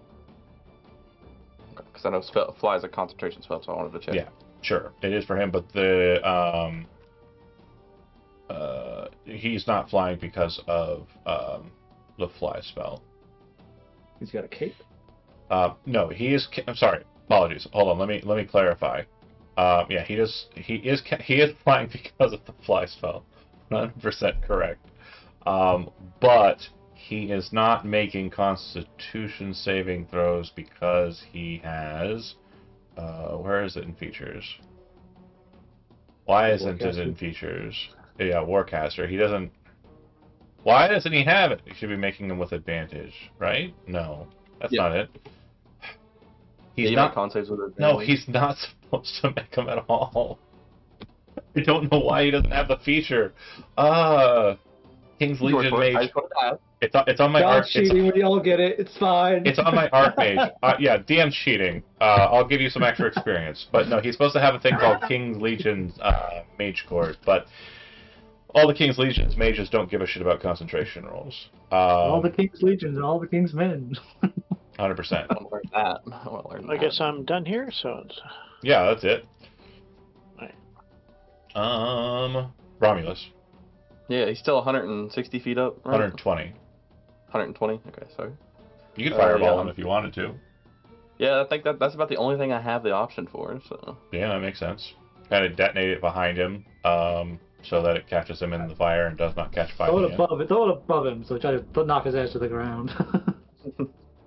Okay. He will make a dex saving throw. Go ahead and give me damage.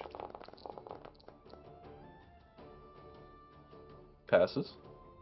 So half as much. Okay, he's still standing, or flying, rather. Okay, let's see, what do I have left?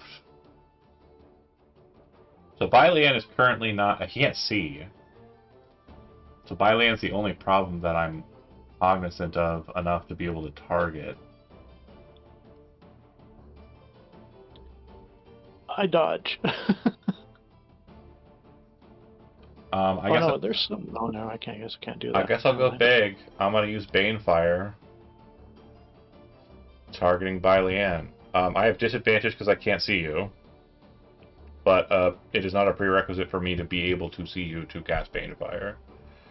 Okay, here we go. It will miss. Basically, since I've already kind of operationally said he's at a bit of a higher altitude than you, as you're kind of like going under for those attacks and missing a few of them and then getting that last one, he points his finger and like all of this energy flows through him. This massive burst of fire cascades down from him, and when it slams into the ground, like it doesn't just hit and burn. It's more of like a piercing burn that like goes through the earth. We've seen Banefire at much higher tiers cast by the mage that burnt Hilton, and we've seen Banefire kind of burn through immunities in the past. This is a very powerful spell that the King's Legion appears to have in their Mage's Court. Firing the spell and not knowing what happens next, the quiet moment after, Vice, you're up. Unfortunately, sneak attack with range attacks for you is not an option, because I think short bow's range is 80, right? Yeah. You'll I'm gonna fly 30 feet up. Oh I yeah, should you be. still have fly. Go ahead and 90. That puts you. You're still outside of range. Am I? Yeah, because 120 minus 90 is 30, right? Yeah, 90. Yeah, you're right. You use your bonus action to dash. You already have advantage, so you don't need to sit him or anything. Yeah, I hit him with a bow and I hit him with a bow attack. Well, you don't have advantage. He You doesn't have. know. He doesn't. Yeah, he's blinded, so I do have advantage. Oh yeah, right? yeah. That's right. Yeah, connection dash, fly up behind him, And shoot. Let's see it. God, I hope you miss. That'll be funnier. Nope. Okay, go ahead and give me damage. This is probably going to be enough. Give me a Constitution 13. I don't need to do any of that. Why don't you just roll the damage? No. Hurry I up, want big to guy. paralyze him and have him pull it from the fucking ground. No, there's no chance that this does not murder him.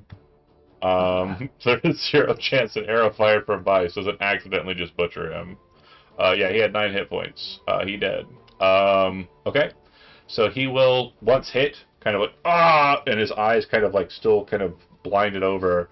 He'll fall from the sky, kind of twirling about with his robes until he kind of hits on the ground with like a sickening pop.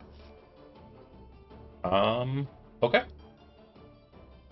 I just Yeah. have to say a one-liner. It's always foggy in Sunsend. Yeah, and it's like the black screen and says the crew goes out for an assassination attempt. Uh, the matter at hand is there are 3 knights and 1 dead guy, but you know that the Legion in the fort is probably mobilizing to chase after where the mage was. Vice, you would have been cognizant of the mage with his full tearing. When he stopped at the end of his route, he did send out a flare. So you're able to kind of loot these guys, but then immediately afterwards, it is going to be a situation where you're moving away from this combat.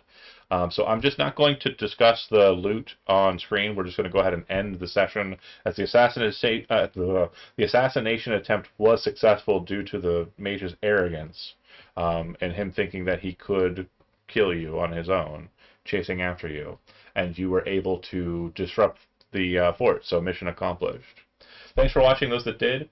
We're going to pick back up on this stream with Starfinder, 2nd edition, the Night Beast game, in about an hour. So keep an eye out for that, and we'll see you then. Ciao for now.